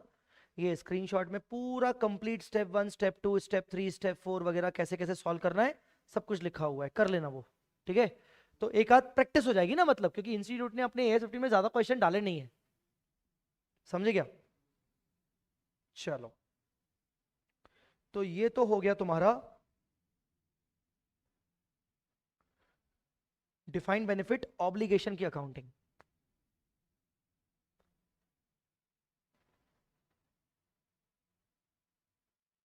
हम क्या पढ़ रहे हैं? AS 15 मत बोलना, हम पढ़ रहे हैं डिफाइंड बेनिफिट्स। क्या पढ़ रहे हैं हम? Defined benefits. वापस से लिख रहा हूं यहां पर, सुनना ध्यान से। डिफाइंड बेनिफिट प्लान क्या फिक्स होता है? Final benefit is fixed. क्या फिक्स नहीं होता? Annual contribution by employer is not fixed. हम इसकी क्या सीख रहे हैं? अकाउंटिंग। क्या सीख रहे हैं? अकाउंटिंग सीखने के लिए हमें दो आइटम की अकाउंटिंग सीखनी है। अकाउंटिंग फॉर DBO पेबल, ये हमने सीख ली। कैसे सीखी हमने? इसमें क्या क्या किया था आपने? इसमें आपने सबसे पहले क्या निकाला? आपने पहले क्या निकाला था? डिफाइंड बेनिफिट्स निकाले, एक्सपेक्टेड डिफाइंड बेनिफिट। फिर क्या किया? अलोकेशन किया था, याद है ना? 131 131 131। फिर क्या निकाला था? कैसे निकाला था? रिवर्स डिस्काउंटिंग से। फिर क्या निकाला था? Interest cost. फिर क्या किया? Current service cost and interest cost को कहां डाला? हो गई अकाउंटिंग। और अल्टीमेटली अगर एंट्री की बात करें तो क्या एंट्री पास की? Current service cost, interest cost to DBO payable. मैं इसको समराइज कर रहा हूं, बेटा बोलो क्लियर हुआ कि नहीं? ये थी अकाउंटिंग फॉर DBO पेबल, ये थी तुम्हारी अकाउंटिंग फॉर DBO पेबल। पर इसके अंदर अभी काम नहीं हुआ खत्म, अभी हमें एक और अकाउंटिंग समझनी है। ये डिफाइंड बेनिफिट ही चल रहा है, पर इसमें हमें एक और अकाउंटिंग समझनी है। क्या अकाउंटिंग समझनी है? Accounting for plan assets. हमें इसमें समझना है प्लान असेट्स को। Accounting for plan assets, accounting for plan assets.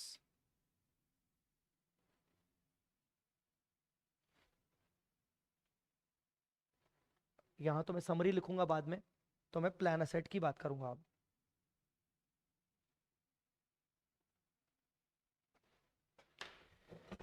अब मैं प्लान असेट की बात करूंगा। तो मैं याद है मैंने थोड़ी देर पहले एग्जांपल दिया था कि मैं पैसा शेयर मार्केट में लगाऊंगा, या मैंने बोला था कि मोस्टली शेयर मार्केट में नहीं लगाया जाता, गवर्नमेंट सिक्योरिटीज में लगाया जाता है। वो क्या है? Plan asset. Plan asset is the investment. तो इसका सिंपल भाषा में हिंदी इंग्लिश उच्चारण इन्वेस्टमेंट। प्लान एसेट क्या है? It's just an investment made by employer. तो सर उसको नाम प्लान एसेट क्यों? पहली बात तो इन्वेस्टमेंट एक असेट होती है। दूसरा प्लान क्यों? भाई पहले से ही प्री प्लान करके रख रहे हैं ना कि आगे चल के एम्प्लॉय रिटायर होगा तो उसको पैसा देना पड़ेगा, तो it is planned, already planned है कि इतना पैसा मेरे पास रखा हुआ है। समझा कि नहीं? सो प्लान एसेट क्या है? इन्वेस्टमेंट। इन्वेस्टमेंट किसी में भी हो सकता है। अरे समझा कि नहीं समझा? छोटी छोटी जो कंपनीज होती है ना, टाटा की तो बात अलग है, टाटा रिलायंस की, इन लोगों के खुद के इन्वेस्टमेंट करने के प्लान्स होते हैं अपने खुद के। पर कंपनीज जो अनलिस्टेड कंपनीज होती हैं या लिस्टेड भी छोटी कंपनीज होती हैं, वो लोग ना ये पचड़े में नहीं पड़ती। उनको बनाना पड़ता है प्लान एसेट, पर वो पचड़े में नहीं बनती। वो बोलती है यार हम क्या इन्वेस्टमेंट करेंगे, इतना टाइम रखा है क्या कि वो इन्वेस्टमेंट को फिर वॉच करते रहो सही है कि नहीं है, ये सब नहीं है। वो बोलती है यार भाड़ में जाए, किसी बाहर की एजेंसी को हायर करो, वो एजेंसी जितना बोलेगी, जहां इन्वेस्ट करने को बोलेगी इन्वेस्ट कर देंगे। इवन हम भी नहीं करेंगे, हम उनके हाथ में पैसा रख देंगे, वो जाके इन्वेस्टमेंट करें। समझ में आ रहा है कि नहीं? आप बोलोगे सर वो एजेंसी तो कुछ भी निकली, कैसी भी निकली, नहीं। ये जो सर्विसेज देती हैं ये होती है life insurance corporation of India, LIC ये सर्विस देती है। LIC के ऊपर तो भरोसा है ना भाई। तो क्या होता है एक्चुअली, मैं आपको ये जो बता रहा हूं मैं अपने पर्सनल एक्सपीरियंस से इसलिए बता रहा हूं क्योंकि मैंने ऑडिट किया है, तो उसमें मैंने देखा कि क्लाइंट ने LIC को पैसे दे दिए, LIC जाके इन्वेस्टमेंट करता रहता था। तो ये लोग क्या करते हैं, ये लोग क्या करते हैं कंपनी लोग, उन्होंने LIC के साथ एग्रीमेंट कर लिया कि LIC हमारे पास, हमें तो भाई प्लान एसेट में पैसा डालना है, तुम डिसाइड करो कहां डालना है कैसे डालना है, तुम हमसे बस हर साल का कंट्रीब्यूशन लेते रहना, हर साल का क्या लेते रहना, कंट्रीब्यूशन तो हम देंगे ना बेटा एम्प्लॉयर। तो LIC ने बोला देखो कंट्रीब्यूशन ना फिक्स नहीं है, तुमसे कभी हम 1 लाख लेंगे, कभी 1.5 लाख लेंगे, कभी 80,000 लेंगे, बेटा कंट्रीब्यूशन फिक्स नहीं है, अभी बताया था मैंने कंट्रीब्यूशन फिक्स नहीं है क्योंकि बेनिफिट फिक्स है। मैंने LIC को स्कीम बता दी है। LIC सबसे पहले मुझसे क्या मांगेगा, स्कीम, बोलेगा भाई तुमने क्या किया है, तुम्हें क्या करना है।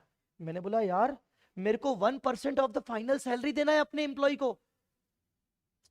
LIC मुझसे स्कीम मांग रहा है ना, तो LIC बोल रहा है तुम्हें कितना फाइनली अपने एम्प्लॉय को देना है। मैंने बोला कितना देना है, 655, कितना देना है मुझे अल्टीमेटली उसको। तो अब LIC डिसाइड करेगा कि ये 655 5 साल बाद देने के लिए आज से कितना कितना इन्वेस्टमेंट करना पड़ेगा। तो LIC मुझे हर साल एक लेटर भेजेगा कि इतना इन्वेस्टमेंट कर दीजिए। समझा क्या, किसको करिए, LIC को दे दीजिए, LIC आपका काम कर लेगा, अपने हिसाब से डाल देगा। समझा कि नहीं। तो ऐसे रिकॉग्नाइज्ड इंस्टीट्यूशंस होते हैं ये सर्विसेज देने के लिए, जिनमें से LIC एक है। Have you got understood or not. Now plan asset is what, it is investment. कौन कर रहा है इन्वेस्टमेंट, एम्प्लॉयर। इस इन्वेस्टमेंट में एम्प्लॉयर जो पैसा लगाएगा उसको क्या बोलेंगे, कंट्रीब्यूशन। आया समझ में कि नहीं। तो प्लान एसेट में क्या करेंगे, contribution, annual contribution by employer, that means investment by employer. Employer investment करेगा। बताओ अगर मैं पैसा लगाऊंगा तो प्लान एसेट की वैल्यू बढ़ेगी कि प्लान एसेट की वैल्यू गिरेगी, हाँ। तो एंट्री क्या करेंगे, plan asset account debit to bank, contribution करेगा। इस ये ऑनलाइन वाले नालायक फिर से चुप हो गए। प्लान एसेट में हम इन्वेस्टमेंट करेंगे तो एंट्री हो गई, जैसे investment account debit to bank होता तो plan asset account debit to bank. Investment है तो इसकी अर्निंग भी तो होगी, हाँ अर्निंग भी तो होगी, पर वो अर्निंग मतलब इंटरेस्ट, अर्निंग, रिटर्न क्या बोलते हैं उसको, रिटर्न। पर वो रिटर्न एक तरीके से री इन्वेस्ट हो जाएगा, किसके अंदर, प्लान एसेट में ही री इन्वेस्ट हो जाएगा, जिससे प्लान एसेट की वैल्यू और, तो इसमें मिलेगा हमें return, return on plan asset annually, annually return मिलेगा प्लान एसेट का, प्लान एसेट के ऊपर रिटर्न मिलेगा, री इन्वेस्टेड इन प्लान एसेट, वो प्लान एसेट में री इन्वेस्ट हो जाएगा। क्या कहते हैं सर इसको, इसको बोलेंगे, एंट्री करेंगे plan asset debit to expected return. Sir आप एक्सपेक्टेड रिटर्न क्यों बोल रहे हो, एक्चुअल रिटर्न आपको पता नहीं चलेगा क्या, पता चलेगा, पर अकाउंटिंग ऐसी है कि अकाउंटिंग में AS 15 बोलता है कि पहले आप एक्चुअरी के अजम्पशन के हिसाब से एक्सपेक्टेड रिटर्न बुक कर लो। एक्चुअरी बुक करवाएगा ये हमें, एक्चुअली बोलेगा इतना इतना रिटर्न बुक कर लो तुम प्लान एसेट के ऊपर। समझा क्या, ठीक है। चलो रिटर्न बुक हो गया तो प्लान एसेट की वैल्यू और बढ़ गई।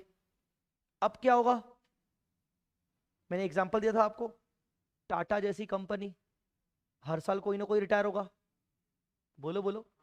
आपको नहीं लगता कि हर साल थोड़ा थोड़ा पैसा वापस निकालना भी पड़ेगा, क्यों निकालना पड़ेगा, कोई ना कोई रिटायर होगा तो उसको मुझे पेमेंट करना पड़ेगा ना, हाँ।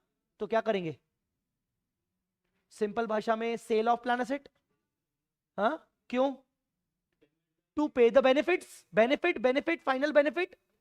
तो यहां पर क्या बोलेंगे, यहां पर बोलेंगे sale of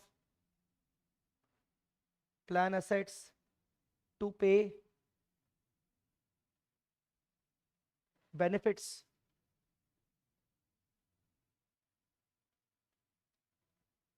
cell of plan assets to pay the benefits. अरे आया समझ में कि नहीं? Sale of plan assets to pay the benefits, benefits को पे करने के लिए प्लान एसेट बेचना पड़ेगा। क्या एंट्री पास करेंगे? बेच दिया तो bank account debit to plan asset. एक और एंट्री होगी, एक और एंट्री होगी, पे करना है ना। अभी तक मैंने तो प्लान एसेट बेचा है, किसको पे करना है? तो पे करने की भी तो एंट्री होगी ना। क्या पे करेंगे? एंट्री क्या होगी? टू बैंक करना पड़ेगा। डेबिट क्या करूं? डीबीओ। ऊपर मैंने डीबीओ क्रिएट किया था ना बेटा, पे करना है, DBO payable, DBO payable, DBO payable, याद है कि नहीं? DBO payable. तो एक और एंट्री पास करनी पड़ेगी, DBO payable, debit to bank account.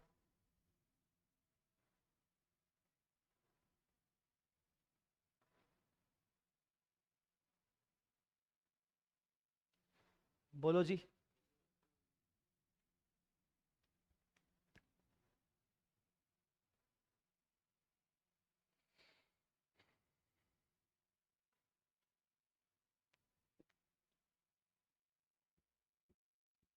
Plan asset में कंट्रीब्यूशन किया, प्लान एसेट से रिटर्न मिला, प्लान एसेट को बेचा, पर पूरा नहीं बिकेगी, थोड़ा थोड़ा करके बिकेगी ना। फिर एएस बोलता है ईयर एंड पे, ईयर एंड पे प्लान असेट को फेयर वैल्यू करो। क्या करो? Fair value. ईयर एंड पे प्लान असेट को करो फेयर वैल्यू, मतलब प्लान असेट तुम्हारी मार्केट वैल्यू पर दिखनी चाहिए, क्योंकि अल्टीमेटली है तो वो इन्वेस्टमेंट ना, उसको तुम्हें फेयर वैल्यू करना पड़ेगा। समझे क्या?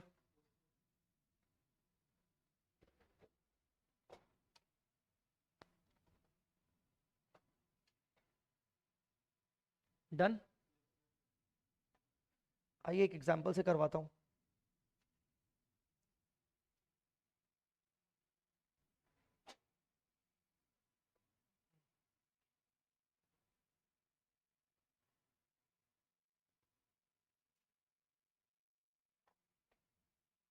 Wait a minute.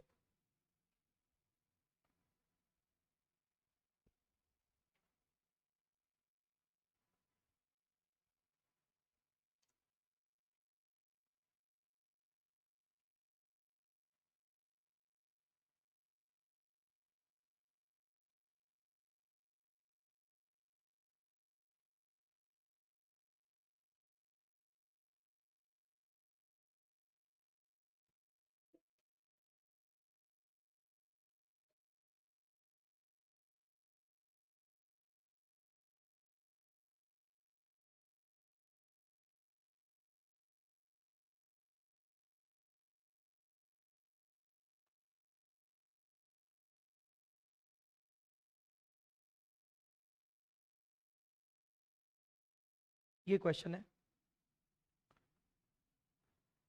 ये मैं क्वेश्चन कहाँ से ले रहा हूँ? जो मैंने मास्टर क्वेश्चंस बना के दिए हैं उसी में है, और मैंने अपनी मास्टर क्वेश्चंस अपनी ट्रम बुक से दिए हैं, तो ट्रम बुक भी होगी तो भी चल जाएगा, नहीं तो मास्टर प्रॉब्लम्स जो मैंने पीडीएफ शेयर किया हुआ है ऑलरेडी वहां से है।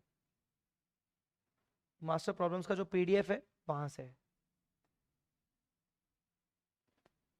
ध्यान से आप सुनिएगा इसको। 1411 the fair value of plan assets is कितना? 10,000।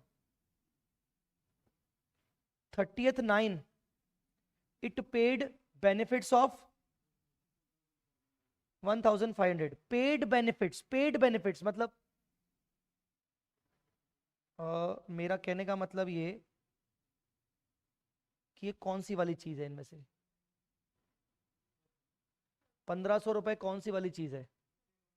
Cell of plan to pay the benefits. ठीक है। रिसीव्ड कंट्रीब्यूशन ऑफ 4,500, ये कौन सी चीज है? ये कौन सी चीज है? रिसीव्ड कंट्रीब्यूशन, फर्स्ट वाला कंट्रीब्यूशन, प्लान के अंदर कंट्रीब्यूशन डाला, 31 मार्च को प्लान एसेट की फेयर वैल्यू कितनी हो गई? ये कौन सा वाला पॉइंट है? लास्ट वाला फेयर वैल्यू वाला, समझ गए क्या?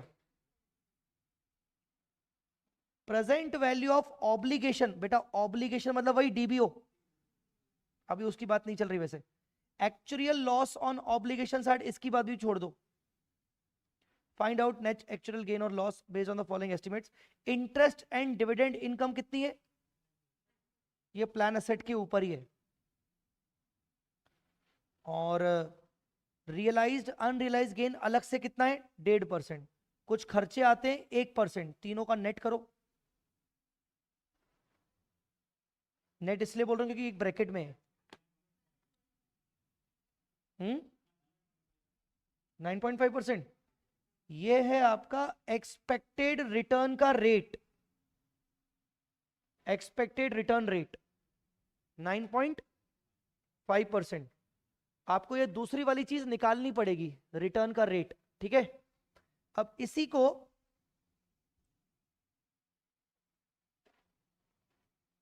ध्यान से देखिएगा। क्वेश्चन है 47। ओपनिंग क्या है? 1,4। यहां पर बैलेंस कितना है प्लान एसेट का?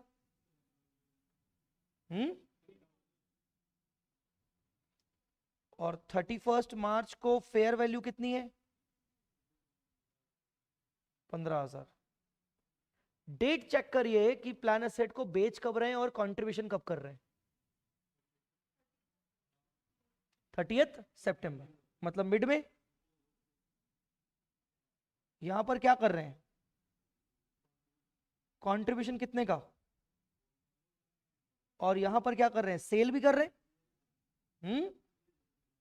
कितने का?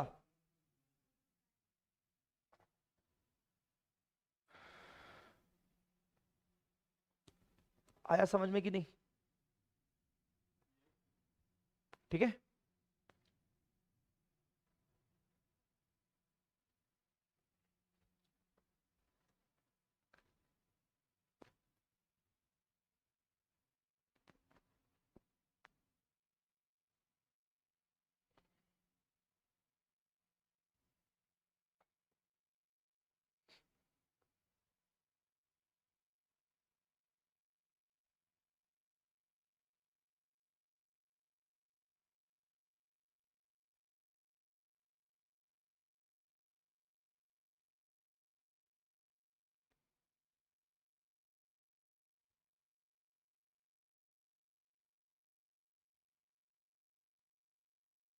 एक सेकंड ना, मेरे को एक बार क्रॉस चेक करना है। जो मैंने मास्टर वाले प्रॉब्लम में दिया है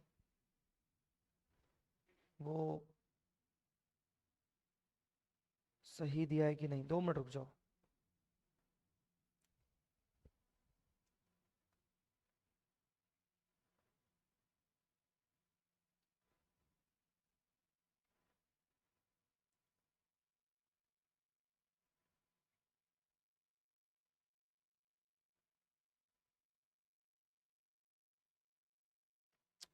ठीक है, मैंने सही दिया है, बट इंस्टीट्यूट का भी चेक करना पड़ेगा suggested answer.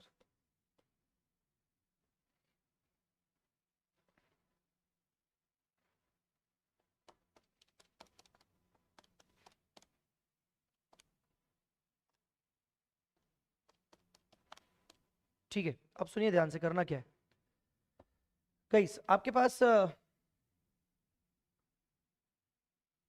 Annual expected return कितना आ गया? 9.5। कितना है? 9.5। 9.5 लगेगा किस पर? यह बड़ा सवाल है कि 9.5% का रेट किसके ऊपर लगेगा? किसके ऊपर लगेगा? सुनो, एक तो ओपनिंग बैलेंस है आपका, तो रिटर्न आपको ओपनिंग के ऊपर आएगा, क्योंकि ओपनिंग बैलेंस है मतलब आप 10,000 रुपए पहले से ही इन्वेस्ट कर चुके हो। तो 9.5% का रिटर्न आपको ओपनिंग के ऊपर तो मिलेगा ही मिलेगा, हाँ या नहीं? पर दूसरा इन्वेस्टमेंट आपने कब किया? बीच में किया ना। कितना इन्वेस्टमेंट किया और कुछ निकाल भी तो लिया, तो आपका नेट नेट इन्वेस्टमेंट कितना रहा? 3000। तो 3000 के ऊपर भी तो लगेगा, लगेगा कि नहीं लगेगा? पर कितने महीने पर लगेगा? 6 महीने का ना। पर वो 6 महीने का कैसे निकलेगा वो सुनो। एक्चुअली हम एक निकालेंगे 6 मंथ्स कंपाउंडेड रेट। क्या निकालेंगे? 6 मंथ्स कंपाउंडेड रेट। उसका फॉर्मूला होगा under root plus annual rate, under root का 1 plus annual rate outside -1 multiply by 100। जे का है सर, ये क्या है सर? ये under root of 1 plus annual rate -1 multiply by 100। Under root 1 plus annual rate कितना है? तो 9.5 को कैसे लिखोगे? 9.5 डिवाइड बाय 100, 0.095। अंडर रूट के बाहर निकालो -1 और ब्रैकेट के बाहर 100। तो पहले तो अंदर कितना आया? ये 1, 0.095 प्लस 1 कितना? 1.095। करो इसका अंडर रूट। 1.095 का अंडर रूट 1.0464। अंडर रूट यही आया है मेरे हिसाब से। तो -1 और 100 से मल्टीप्लाई। अब -1 करो, 0.0464 मल्टीप्लाई बाय 100 करो, 4.64% आ गया आपका 6 मंथली रेट। कौन सा रेट आ गया? 6 मंथली रेट आ गया आपका। नहीं समझा क्या? अब ये 6 मंथली रेट किस पे लगेगा? 6 मंथली रेट किस पे लगेगा? जो 6 मंथली वाला इन्वेस्टमेंट है। पर ये वाला इन्वेस्टमेंट पूरे साल भर का है ना, तो इस पे ऊपर 9.5 ही लगेगा। तो बताओ रिटर्न कैसे निकालोगे? चलिए निकालिए total return. Total expected return 10,000 multiply by 9.5%, 950। और दूसरा 3,000 मल्टीप्लाई बाय 4.64%,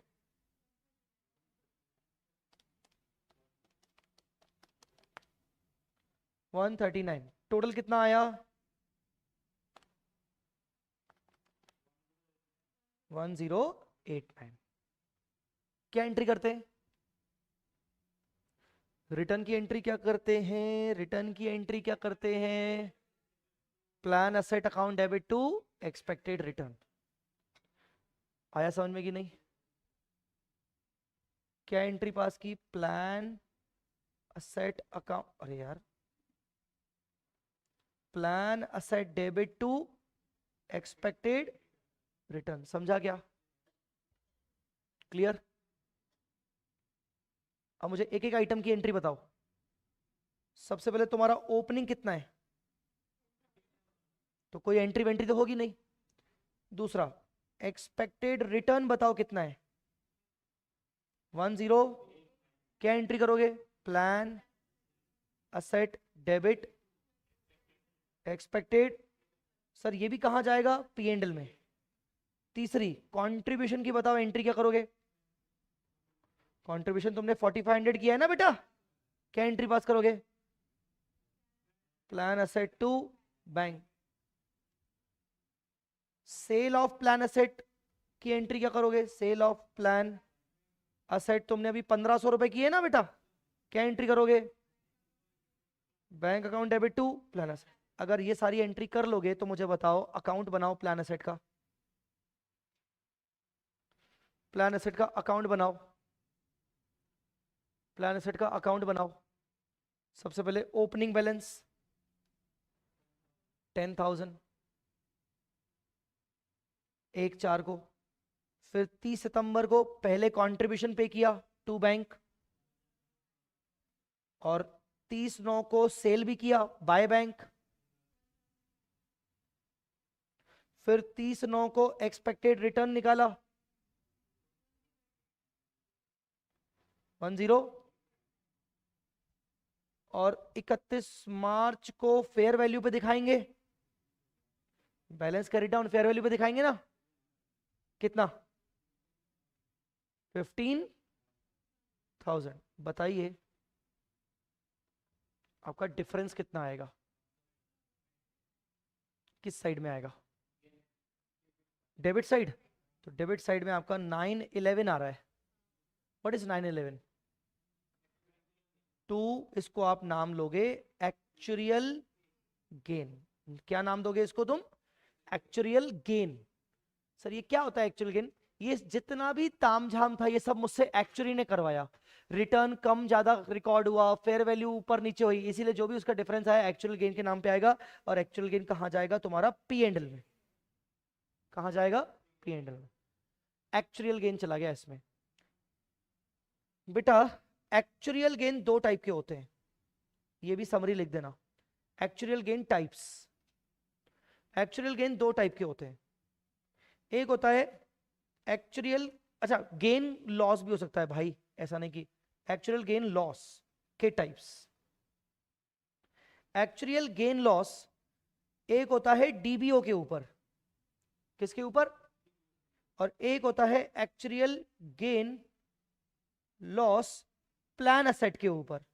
अभी जो तुमने निकाला वो कौन सा था? प्लान असेट का था। डीबीओ वाला कौन सा है? देखो यही क्वेश्चन आके देखो, क्वेश्चन आके देखो, और क्वेश्चन में तुम्हें दिया है एक्चुअल लॉस ऑन ऑब्लिगेशन 60 रुपए दिया है तुम्हें। ऑब्लिगेशन मतलब डीबीओ, ऑब्लिगेशन मतलब क्या? तो एक्चुअल गेन लॉस 2 टाइप के होते हैं, ये भी पी एंड एल में जाता है, ये भी पी एंड एल में जाता है। कितने कितने थे तुम्हारे केस में? 60 क्या था? लॉस था कि गेन था? एक्चुअल। और ये क्या था? कितना? आपको वो बोलेगा दोनों का नेट करो, दोनों का नेट करो। नेट एक्चुअल गेन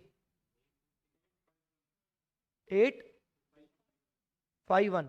तो पेंडल में कौन सा जाएगा? क्या पेंडल में तीनों जाएंगे? या तो दोनों अलग अलग भेज दो, या तो फिर नेट करके भेज दो एक ही। समझ में आया कि नहीं?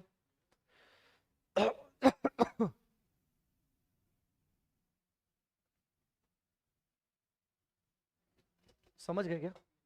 कहां समझे यार तुम? अगर समझ गए तो ये करके बताओ। ये करके दिखाओ, ये, फिर ये,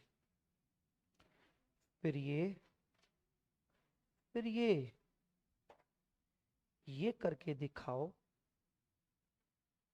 ये करके दिखाओ,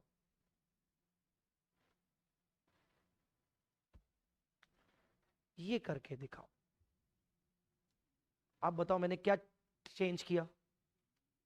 आप बताइए मैंने क्या चेंज किया? डेट्स बदल दी।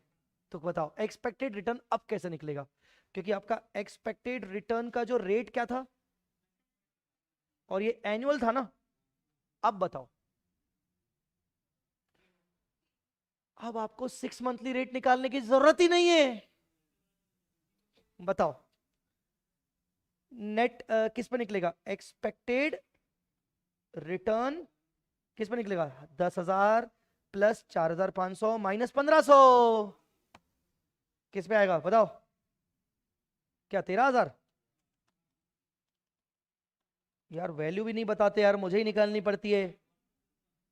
13,000 ना का 9.5%। 1235 अंग्रेज नालायक। हाँ बोलो, प्लान एसेट का वैल्यू अकाउंट बनाओ। ओपनिंग क्या था? 10,000। कंट्रीब्यूशन कितना था? सेल कितना था? एक्सपेक्टेड रिटर्न कितना था? 1235। क्लोजिंग बैलेंस कितना था? तो अब एक्चुअल गेन लॉस बदल जाएगा ना।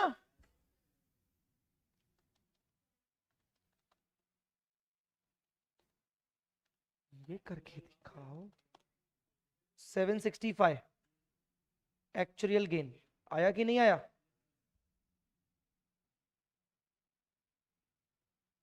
समझा कि नहीं? पक्का समझा? चलो ये करके दिखाओ।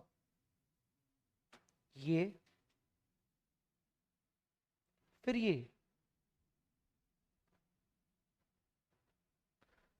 फिर ये फिर ये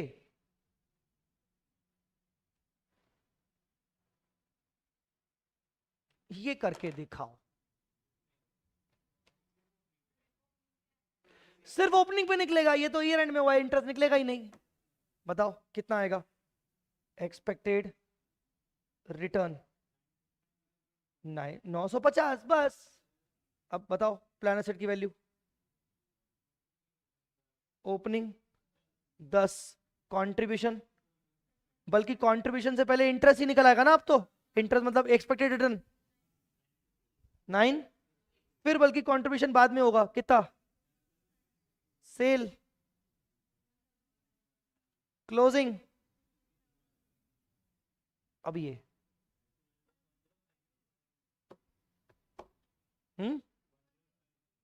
1050 एक्चुअल गेन, बस खत्म। अब समझ आ गया? तो तुम्हारे सामने तीन टाइप में से किसी कोई एक क्वेश्चन आने वाला है। एक बिगिनिंग में हो रहा है, एक मिड में हो रहा है, एक एंड में हो रहा है। बस तुम्हें दिमाग चलाना है। चलाना है कि नहीं चलाना है? वो जो गंदा गंदा वाला जैसा अंडर रूट वाला वो कब निकलेगा? मिड वाला, है ना? क्या फॉर्मूला था? Under root of 1 plus annual rate, under root के बाहर -1 मल्टीप्लाई बाय 100। समझे?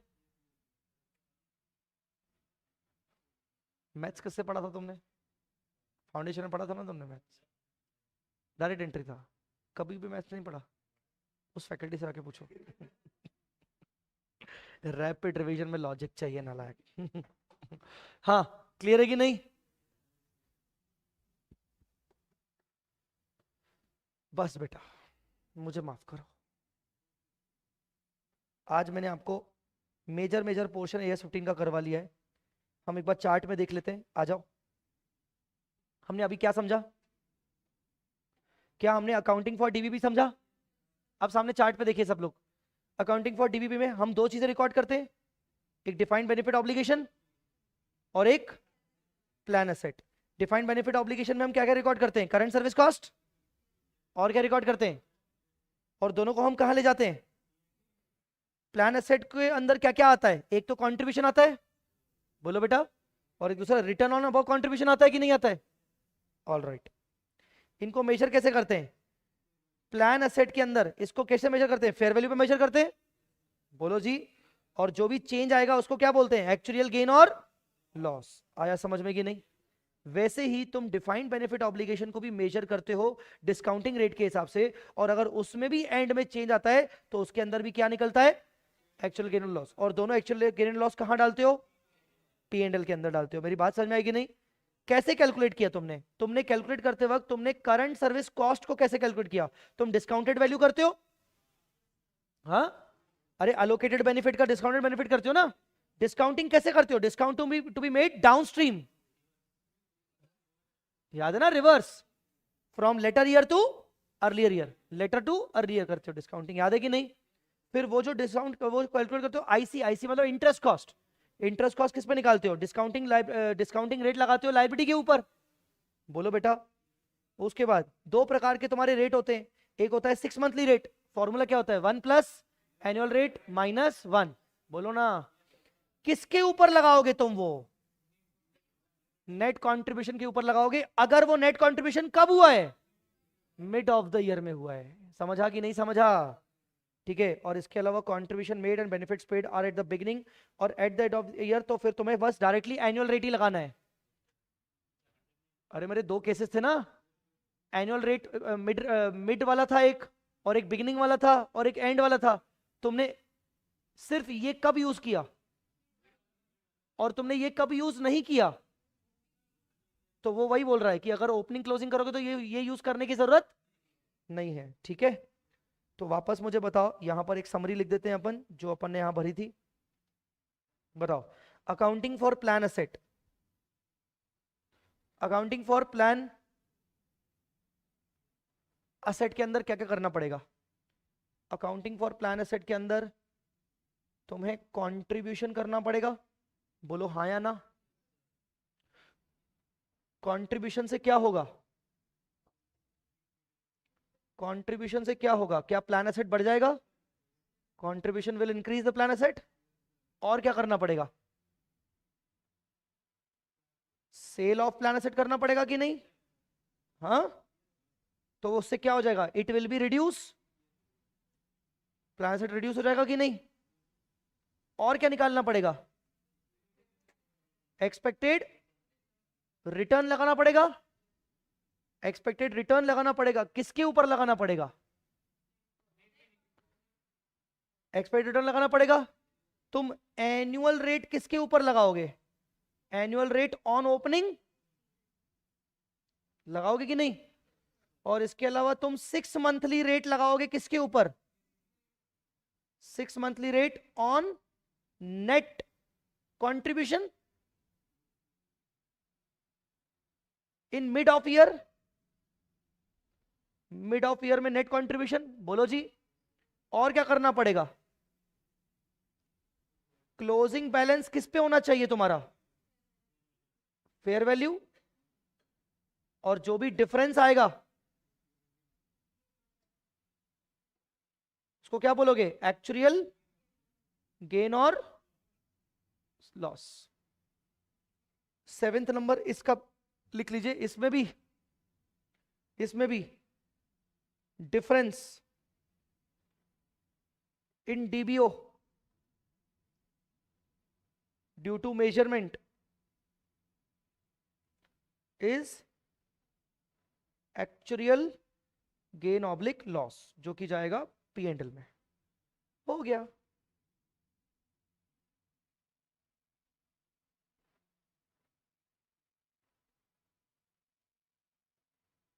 समझ गए? तो ये तुम्हारी हो गई समरी। डन। मैं आपको क्या क्या करवा चुका हूं? मैं आपको लगभग पोर्शन करवा चुका हूं AS15 का। AS15 में अभी भी कुछ पोर्शन बचा हुआ है, जैसे पास सर्विस कॉस्ट की बातें करें, कर्टलमेंट एंड सेटलमेंट की बात करें, और शॉर्ट टर्म बेनिफिट्स के अंदर एक लीव वाला पॉइंट बचा हुआ है। तो ये 3 पॉइंट बचे हैं, अपन इसको कल देख लेंगे यार, है ना? अभी बहुत ज़्यादा टाइम हो गया, 8:15 बज गए। ठीक है, सो हम इसको बाकी का कल की क्लास में देखेंगे। तब तक तुम अपने प्रैक्टिस वगैरह तो कर ही सकते हो जितना मैंने पोर्शन करवाया गाइस। ठीक है, हाँ जी, हाँ मैं लिख दूंगा बाद में। धन्यवाद। यस, और कोई बेनिफिट और कोई डाउट? बेनिफिट और कोई डाउट? चलिए, thank you so much guys. I hope आज का लेक्चर आपको जमा होगा, समझा होगा। Thank you so much. And online students, thank you so much. अगर जमा है लेक्चर तो प्लीज़ यूट्यूब में कमेंट करके ज़रूर बताना। Thanks a lot. Bye bye.